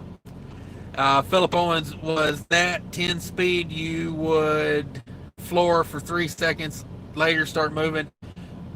The one they gave me later was a 12-speed 579 Ultra Loft, very nice truck, high ceiling. Yeah, that Ultra Loft is day and night from the other 579. I looked at a couple of those. Much nicer. I like that Epic Edition. It looks good. Don't get me wrong. That Epic Edition of 579 where they got it lowered and they got it all aerodynamiced out. I mean, yeah. That's I just wonder what that thing does. Jerry Rock says Pro Star. Hell no. Yeah. You don't hear too many people bragging about their Pro Star. I will say this. At one point in time, I almost traded in my T600 Kenworth for a Pro Star with a Max Force.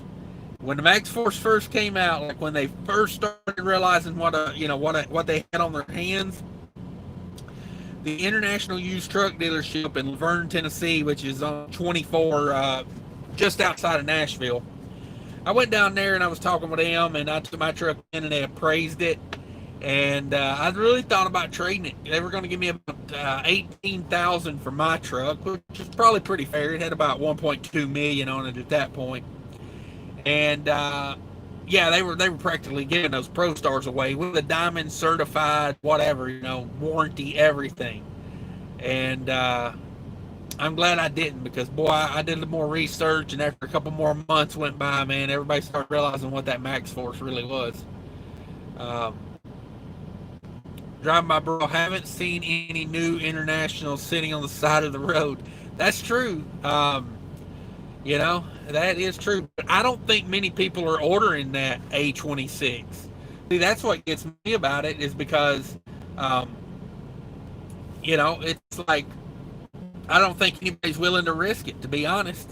That company, Milan, out of Milan, Tennessee, does like supply chain stuff. They bought like 100 of those Max Forces, and they ended up suing International for like $3 million or something, because the trade-in value was nothing on them. Like, they couldn't give them back when they went to trade them in. And they International knew, they had a problem, but they let it run anyway. So yeah, I am wondering about that. I like the look of that new International LT.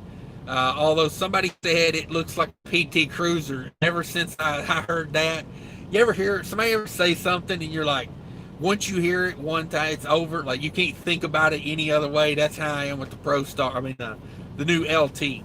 Somebody was like, yeah, this image looks just like a PT Cruiser. And now I'm like, every time I see one, I'm like, yeah, they're kind of right. It kind of does favor a PT Cruiser.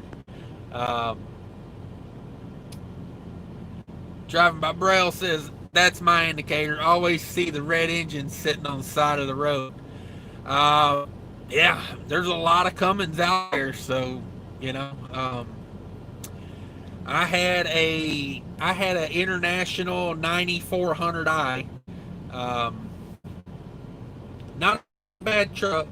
It was a 10-speed, had an ISX Cummins in it. It was the 2250.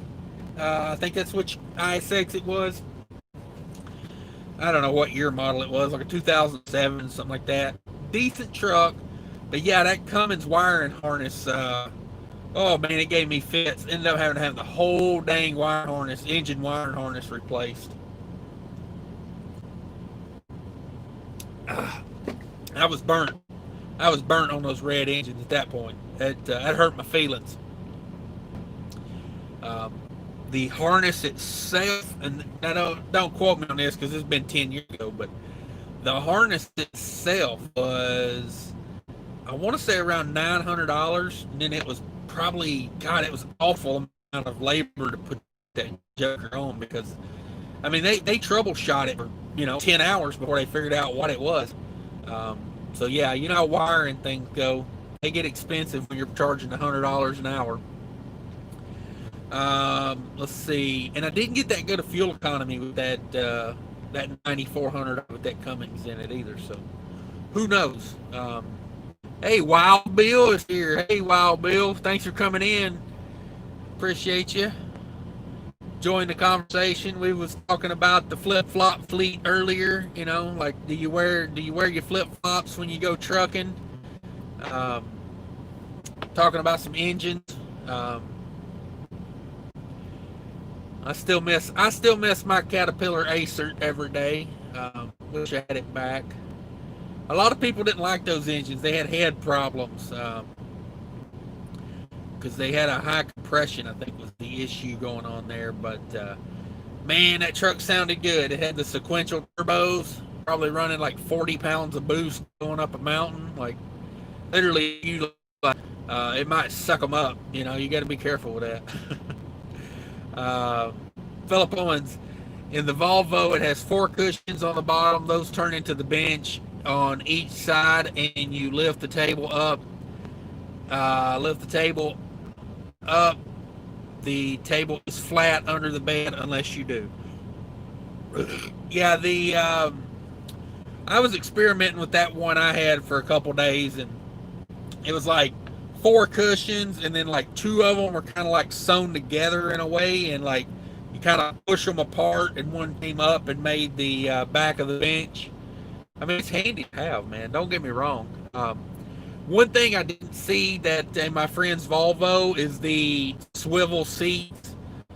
Driver and passenger seats turn around, swivel. I mean, it's awesome. The other truck I was looking at, other than this truck, was a T680 from the same company, almost the same exact setup. It had the PACCAR with the 12-speed in it. It had the swivel seats. But I hadn't had any. I mean, I'm a Kenworth guy anyway. I like the old classic Kenworths, but I hadn't had any experience with the 680, and I'm like, I don't know if I want to jump into something I got no experience with other than the engine in the truck. And so I ended up going with this Freightliner. Of course, it was like last minute they were like, hey, we also got this truck, but this was really the truck I was looking for, a Cascadia Evolution I. Philip Owens says, saw an old Cat V8 the other day at the truck wash. Wow. You do not see many of those. I had mine was an Acert. My Cat engine I had a C15 Acert, and I looked into turning that into going back a generation because it was the same block. It was just the Acert part of the engine. I looked into getting that, took off, and yeah, the Caterpillar shop I used said, no, we don't mess with that. Don't worry about that. Just get your mind off of that. I was like, no, don't do it, because they're like, we can't work on it if it's so. And I was talking that mechanic I was listening to the other day on you. He was telling me that when you delete these trucks, delete the because my last Freightliner I had a 2013. The guy that's got it had it deleted. He took because and it's funny because I just had all that replaced, like new DPF filters, but it was still giving problems, like new Knox, doser valves. I mean, like I spent like 10 grand on the last truck, and the guy that got it after me started giving him problems, so he took it and had it deleted. but it's still not doing right.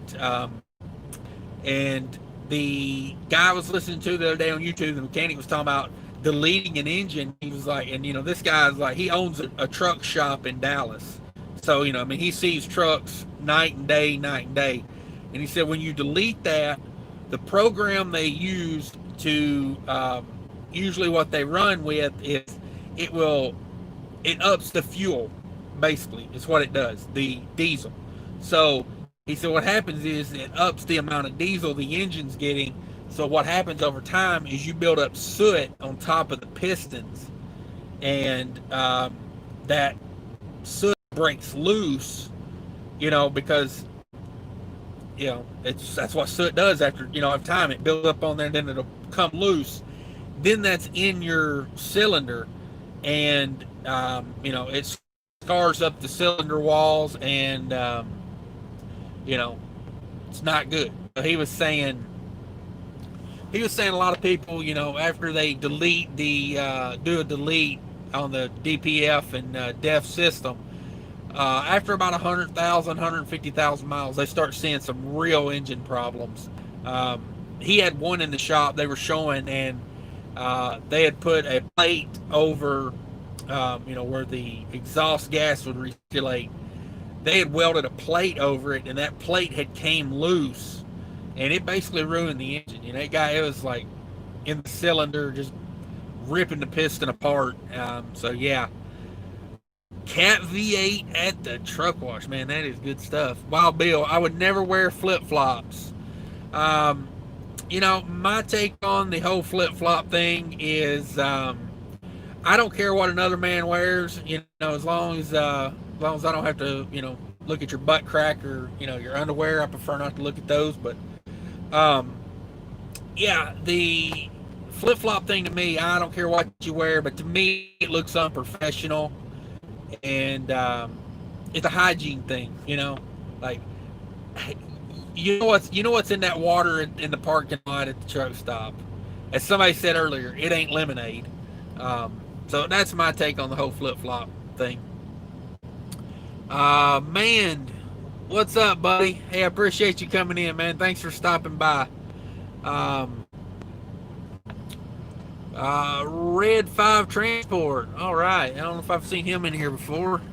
Red 5 Transport says, I can't stay, but I wanted to say what's up and look forward to more of your videos. Hey, thanks for doing that, man. I appreciate you coming in and saying hi. That means a lot, It really does. I appreciate everybody that comes in.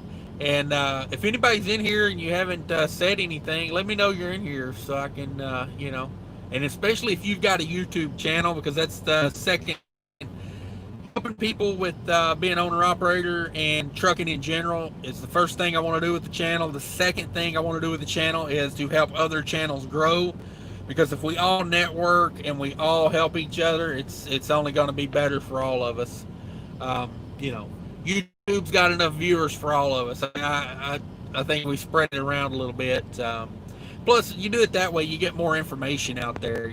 I've had some good channels in the chat tonight already. Driving by Burrell, Trucking Answers, DIY Semi, Trucker Wild. I mean, if I'm forgetting anybody, let me know.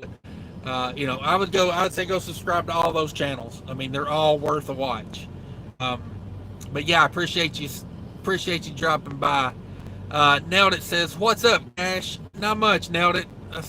Seriously, man, it is a great name, like, for YouTube. Straight to the point. Nailed it. Man says, I had nothing but problems with my DD15. I had it deleted, not one problem since.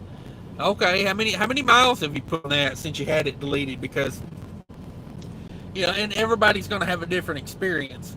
The mechanic I was listening to the other day was just saying that most programs, and given this ain't everybody, because there's probably 100 programs to delete it, as far as what it does to the ECM. He was just saying it ups most of them up the fuel consumption, which leads to unburnt fuel in the cylinder, and it builds soot onto the top of the piston, which eventually breaks loose as a hard piece of like I'm having a little rock chip in your cylinder, and it scars up your sleeves and things like that. But I don't know. I know my last Freightliner almost drove me crazy, man. I had that thing towed to the shop like 5 times in 6 months, man. It was absolutely like, it was ridiculous, man. It was. Um, so yeah. What year was that DD15 as well? I'm curious about that. Mine was a 13, and it had an APU on the truck, and I didn't idle it at all. Like, I mean, if I was going into a shipper just to grab a piece of paper, I'd turn it off. But yeah, man, that thing just kept having problem after problem. Jerry Rock says, Troopy drawers, showing your underwear and wearing flip flops. Nice look, man. You know, I try not to be, you know, too harsh on people, because, you know, everybody has their days. But I was in a shipper the other day, and there was a guy in there with the nastiest looking pair of sandals on. They were white, and I mean, they were stained 20 different colors. It looked like he had mowed the grass, changed the oil, I mean, everything in these sandals. He probably been living in these jokers. It was so funny, the ends were curled up. I was like, man, those must be some old ass Puma. They were Puma. I was like, do they even make Puma anymore? I was like, he must have bought those retro. But anyway, he had white sandals, and he had on some like green dress socks, and he had on pajama pants and a wife beater. And I was just like, that's a good look, you know, when you go into the customer. But then again, you know, I was like, who knows? Try not to judge them too hard, because you know, you never know what people go through. But dang, man, I'm like, it was a hell of, like, I will say this, the oddest look I've ever seen on a truck driver was,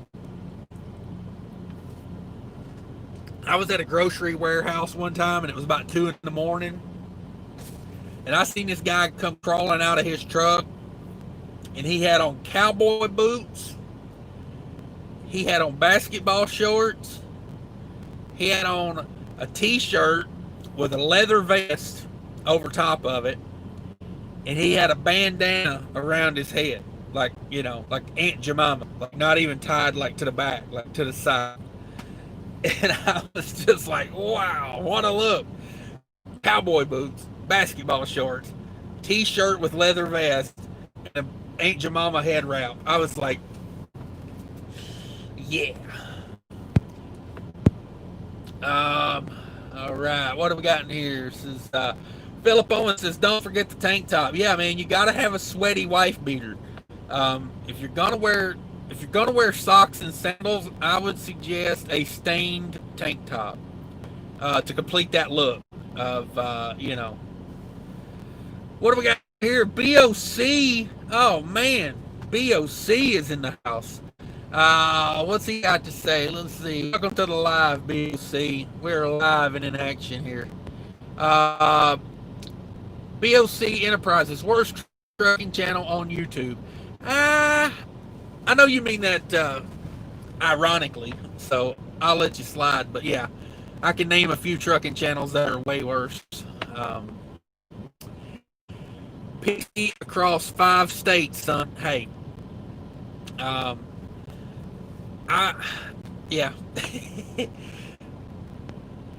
I have done some PCing in my day. Like I said, the other place I used to be leased on to, they took my PC away like every other day. They was like, no, you can't do that. I love PC, man, but it's like I said earlier, it is the most confusing, simple thing ever. Wild Bill Anderson, biker boots are my shoe of choice. Yeah, I mean, like, you know, my main concern with flip-flops as a trucker is getting out during the rainstorm at the truck stop, because when those bags of poop and those bottles of pee start floating, I don't want my toes in that. You know what I mean? Like, and actually it's funny because I just wear sneakers most of the time, But when it starts raining outside, I got water. I got some Columbia boots back there I put on. Waterproof. You know what I'm saying? Waterproof. I'm not even trying to have that. As the guy in here earlier, Texas Outdoors said, that ain't lemonade in that parking lot. Don Schonger. I'm horrible with names, everybody. So if I mess up your name, I went to public school in Tennessee, so that bar is set like way low. I mean, of all the states, like if y'all want to have an intervention for my illiteracy, like I wouldn't even argue with you. Like I need a Hooked on Phonics. Hooked on Phonics got lost in the mail. My mama ordered me one, got lost, I think. So it says good morning. Jesus Christ.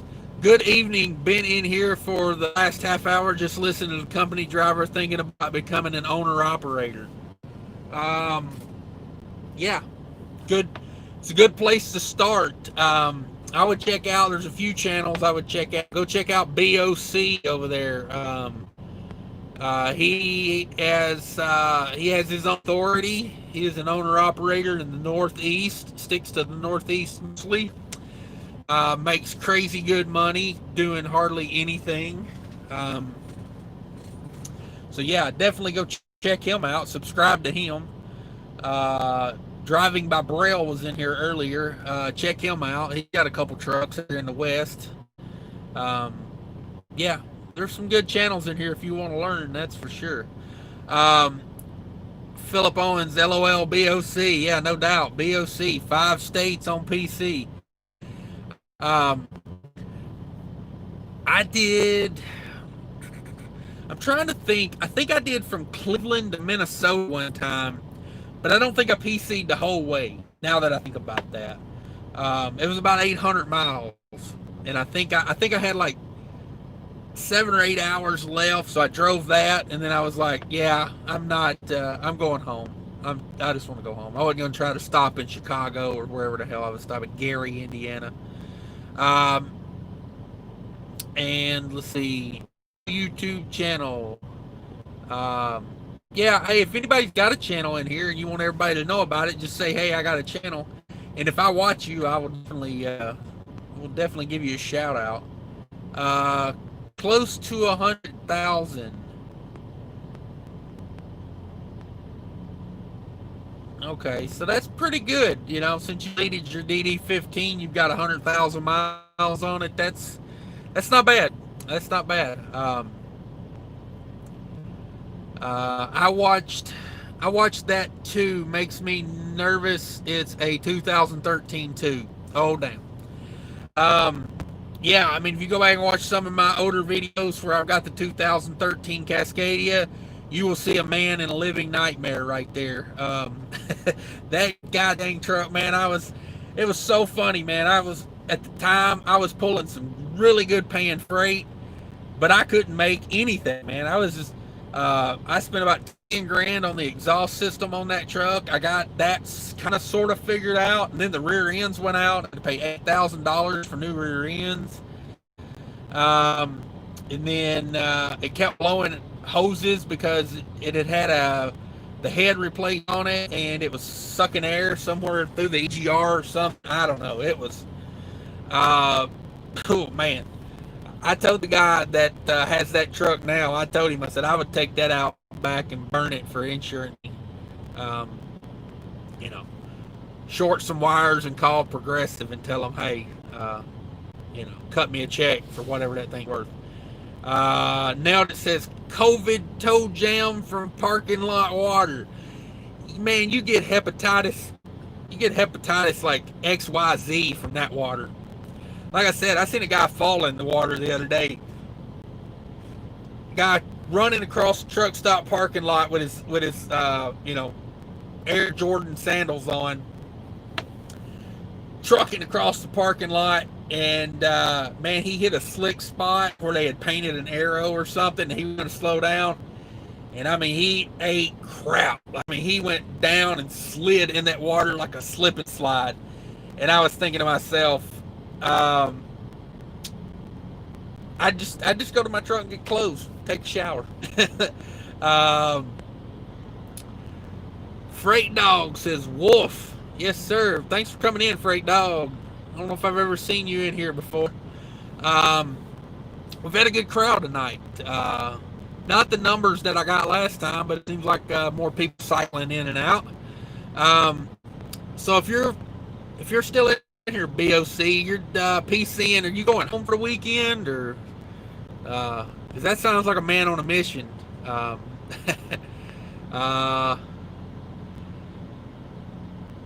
and I'm horrible names. Jedi, I don't know. Jedediah Kelly. Sorry, I'm messing up your name probably. Like I said, I went to public school. You know, my senior year in high school, I had 4 English classes because I had failed freshman English, sophomore English, junior English, and then had to take senior English. So my senior year in high school, I had four English classes, and yeah, it was a living nightmare for a guy that's illiterate. Mr. Don Schonger says, I've been driving for 6 years and see a lot of channels. First time I've seen yours. All right, well, hit the subscribe button and watch those videos. I might be able to help you out a little bit if you want to become an owner-operator. That's kind of what I'm doing here. I'll give you the numbers every week. After some loads, if it's a big load,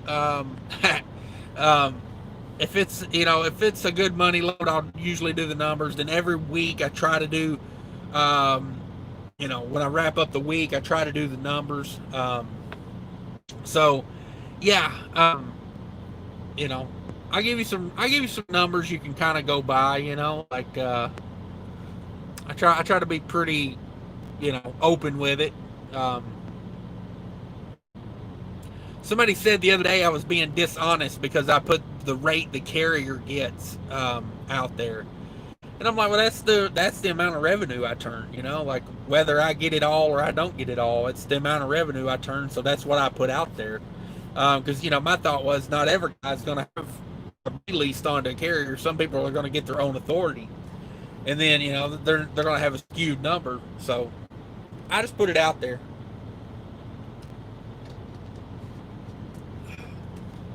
I think that guy was more upset about it because he thought I was like bragging or I was like, trying to outdo people. And I'm like, no, I'm putting it out there because honestly, like back in 2008 when I started, wanting to be an owner operator, there wasn't a whole lot of information out there as far as like, you really had to dig on the internet to, find stuff. You didn't have people out there putting out numbers and, trying to help and things like that. So, Texas Outdoors says, damn, you still live? Yes, man. I've been going for quite a while now. I'm almost 3 hours into this. Holy crap. I didn't realize that. I would go get a shower. Yeah. If I fall in that water at the truck stop, oh my God. And that's why I don't wear the flip-flops, because man, you got a scratch or a little cut on your toe, man, and you get that truck stop water in there, you're as good as done for. You might as well just have them cut it off like you've been by a zombie. Cut it off. Philip Owen says, I would use hand sanitizer like sunscreen. Yeah, if I fell in a truck stop parking lot, I would spray myself down with Lysol. The man says, love the live show. Hey, man, I appreciate that. Thanks for stopping by. Everybody hit that like button. Like I said, we've done one Monday, had a little bit bigger crowd, but I feel like it's going okay on this one. We're cycling some people in and out. We'll definitely get a shower. Philip Owens means, after the shower. Yeah, so you would rinse that off. You would rinse that truck stop water off and then bathe in Purell. Definitely would recommend that. Driving by Braille says BOC is PC in 10 hours, so he has a fresh 11. Hey, man, let me tell you something. when they had exempt hours, and this is gonna be like my old trucker tale. Whenever I get old, I'm gonna be like, back in my day when they had the COVID, uh, you know, they had to waive hours of service. Man, I used to, I would literally take an exempt load and run it just so I could get my break in. That way, when I got done running it, I would have a fresh set of hours in case, I needed to run a load that was not exempt. Now, whether that's how you're supposed to do it or not, made no difference to me. But I just do. Honestly, I would look for loads that were exempt loads. I would kind of like be looking for the exempt loads. Because I didn't log anything for like 3 months. It was the best. And honestly, I made more money. I was way more rested because I would actually sleep when I got tired, not when, the government tells me to sleep. So, it was nice being able to sleep when I wanted to and not when it was like convenient for my, my clock or, when the government said it. Now it says, BOC, are you going to pop into Hensley's later? Nailed it says, can't miss the Barry Rains and I-80 lady. Barry Rains. Philip Owens, we had 4 English classes. If you didn't want to do English 4, you could do Shakespeare. Not many takers. Man, I would have done anything to get out of an English class. If they told me you can come in here and get beat with a cane pole every day instead of taking English, I'd have been like, I was like, I'll build up calluses eventually.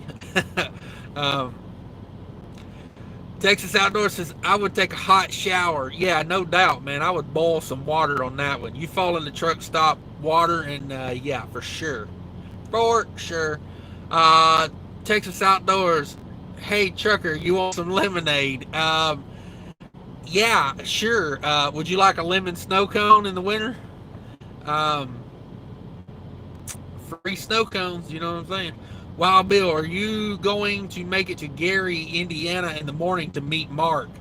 Man, I wish I could. I got a delivery in Chicago, like kind of near downtown Chicago, way too downtown for my liking, to be honest. But it's an old school freezer warehouse down there. I got a load of meat on right now from Amarillo, and I'm gonna go down there one of those.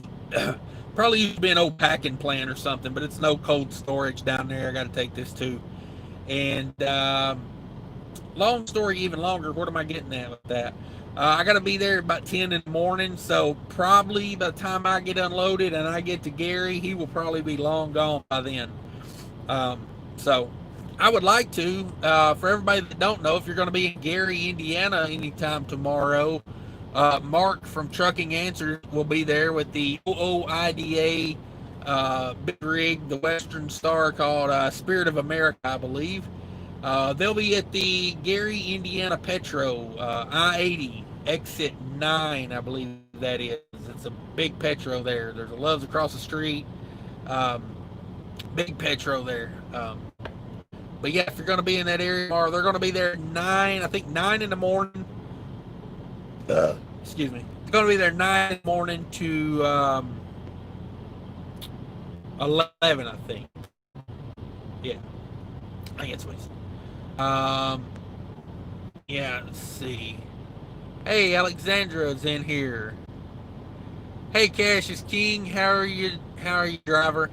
I am doing good. Thank you for stopping by. I don't know if I just picked a bad time tonight, but I haven't had as many people rolling through the live tonight as I did last Monday. Maybe it's a better day to do it. But yeah, it's a pretty good one. I've enjoyed talking to everybody, kind of shooting the crap. So yeah, I don't know. I've enjoyed it. I don't know if everybody else has, but I have. So yeah, appreciate you coming in. Texas Outdoors in a bag, trucker. Yeah, no kidding. Jerry Rock says Gary used to be the murder capital of the U.S. I'd be surprised if it still wasn't. I mean, well, Gary's a rough town to be the size. You know, like I don't know if it's all the hobos coming in on the rail yard or if it's like all the gains are getting priced out of real estate in Chicago and they're moving to Gary. I know that Petro. I stayed at that Petro a couple times. It's definitely the winner of the Gary, Indiana truck stop ring right there. That Petro's about the only one I will stay at because it's got a real high fence around it and it's got a security guard and it's very well lit.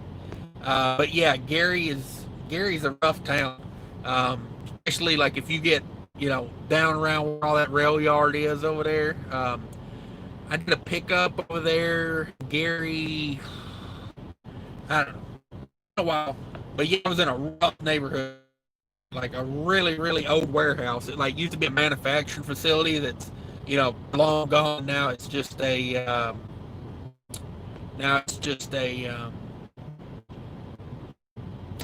warehouse. So Alexandra says, I'm having me a protein shake. Yes. What kind are you having?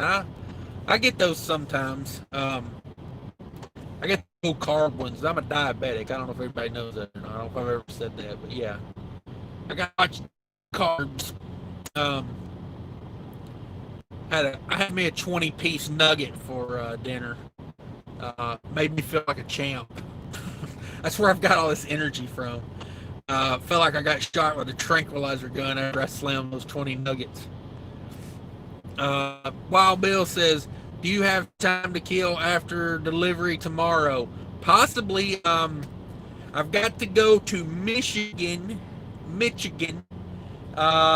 a pickup Sunday. Do you know how to play something that picks up on Sunday and goes 150 miles? Paying really good. The load I'm picking up Sunday, I don't want to give too much because I really want to make a nice clickbait title out of it, but the load is paying over $7 a mile. I like making clickbait titles. That's what one guy told me in the comments the other day. He's like, you're so full of whatever. He's like, all your titles are just clickbait, and I was like, I don't know what to tell you, guy. Like, I mean, I'm just telling you what I'm doing. And hey, what's wrong with getting views? I've noticed if I put the amount of money I make on load, it gets way more views than if I just put something else up there. So I'm like, why go through all the work of making a real, cool thumbnail when I can just type out a couple digits on there and bam, I get views. It's like, I don't know. Because that's my goal, is to help as many people as possible. So if I'm reaching more people, like the way I figured, if they're watching me, they're not watching these other, trucking channels that, are more focused on, whatever. Watch out. Freight Dog says, watch out for those rats in Gary. Whew, man. Like, I don't specifically remember seeing a rat in Gary, but just you saying that makes me think that they're like as big as a small dog. Like they would carry away your cat if you left your cat outside.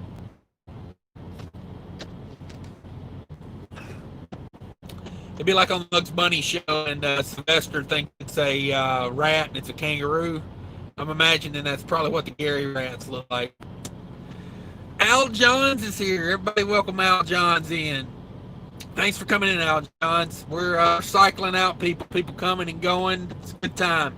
I'm enjoying it. I hope everybody else is. Texas Outdoor says, you picking up what I'm putting down? King's Trucker. Yeah. Alexander says, St. Louis is the murder capital of America now. I have heard some stats about that. Per capita, I'm just north of St. Louis right now, actually. I don't stay in major cities. Just not my thing. I like the truck stop, like out in the middle of nowhere. That's the way I like to rock. just the way I do it. I like to be on. When I get out here and go take a shower after I get done this live, I don't dress back to my truck. Not that, not that it could have been here, but if I'd have stayed in St. Louis, it probably would have been way worse. Oh, I thought I had something on my hand. I got a tattoo on my hand. How many other YouTubers do you know have their logo tattooed on their hand? Yeah, that's dedication right there.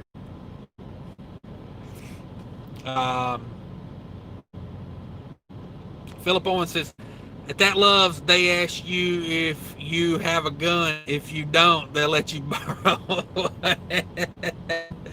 Yeah, no kidding.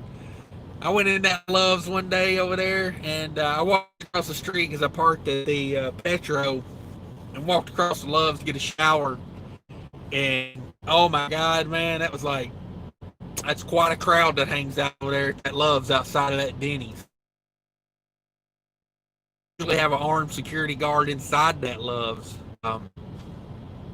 Petro's got one that patrols the lot in a little car. But yeah, they'll let you borrow one that they found outside. I think it was that Loves one day. They were freaking out in there. I went in there one time to get fuel, and it was like early morning, and the employees were like freaking out. Apparently, somebody had left their needle laying in one of the stalls in the bathroom. So that gives you kind of an idea what kind of neighborhood you're in. Al Johns, Gary is the Westminster of Indiana. You ain't just kidding.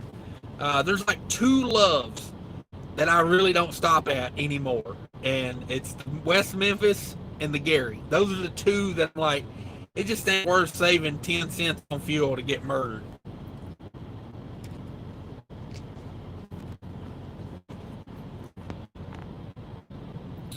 Philip Owens, one Gary. Yeah. Yeah, that Loves in Gary is rough. They used to be a Flying J or something, didn't it? When the pilot bought Flying J and they had to sell off a few of those Flying J's to the Loves Corporation. I think that's how they ended up with that one. Philip Owens says, LOL, I had to stay in West Memphis last night. Well, I'm glad you made it through the night. Glad nobody shot you. I'm West Memphis. I used to work for USA Truck. They got that terminal right there. As you come in, it's behind all those truck stops. Right there on that. I think it's Martin Luther King Boulevard. You get off on, which ironically is kind of like a joke, isn't it? Like Chris Rock says, if you're on Martin Luther King Boulevard, you're not in a good neighborhood.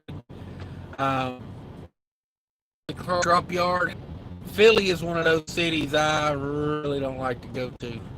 I just not my type of town, it's I don't know. It's kind of got some really rough parts, most of your cities do. If you can avoid those parts of town, I don't know. Philadelphia is one of those, like, I would like to go there like vacation, like to see the sights and see all the history. But as far as driving a truck in there and trucking it, nah, I pass.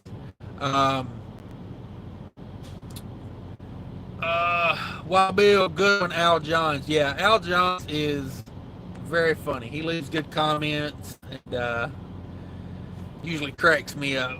Alexandra says, I'm having a Gator Super Shake chocolate. It's only 12 carbs. I have never heard of Gatorade Super Shaker. Huh. Never heard of that. I have to check that out. I mean, I drink a ton of Gatorade, that Gatorade Zero. Texas Hours, damn, that's good. Alexandra, I used to live in East St. Louis. Holy crap. Yeah. There's a few places I've been that kind of rough, and East St. Louis is definitely on the list. I used to go to Canada all the time, and boy, Detroit used to be like, I used to hate running out of hours in Detroit. And one time they didn't have my paperwork right, and I had to go to one of those ABC border crossing stations that was under the Ambassador Bridge. It looked like Haiti down there, man. People living in tarp tents, like, I mean, people literally living in cardboard there at about 11 o'clock at night, and I had to walk down the street to it because you couldn't drive a truck in there. I thought to myself, I got to change what I'm doing. uh, John's driving back to Memphis from Gulfport, Mississippi right now. All right. That is a so do you go straight up, or do you go around and go up the freeway? Because I would recommend just going up and around the freeway if you're doing that, because I tried that. I do bananas out of Gulfport from time to time. Anytime I get down there in like Louisiana, Mississippi area, there's always a load of bananas down there. So a heavy load of bananas. To me, it's worth just going around. It's worth just going around. Al just says, "Yep, LOL. That love is awesome for people watching." I didn't think about that, but yeah, for sure. Philip Owen says, "I called the Loves in Nashville one time because I got double charged for something and asked for a manager. She said, call her back. Someone got stabbed." You talking about that Loves on, what is that, West Trinity Boulevard? That's one of the worst streets in Nashville. That Waffle House right there is the one where everybody got shot up last summer.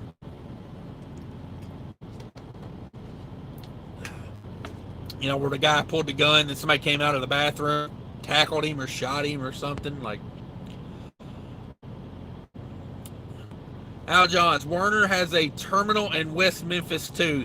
Yeah, that Werner is that used to be, if I'm mistaken, that used to be something else right there, and Werner came in there and something else. But yeah, I know where you're talking about. Werner's got a terminal everywhere, don't they? Werner is freaking huge. I used to load out of the Werner terminal in Laredo sometimes. And man, they always looked at me like I was crazy because I'd come in there with my T600. It wasn't a Werner truck, that's for sure.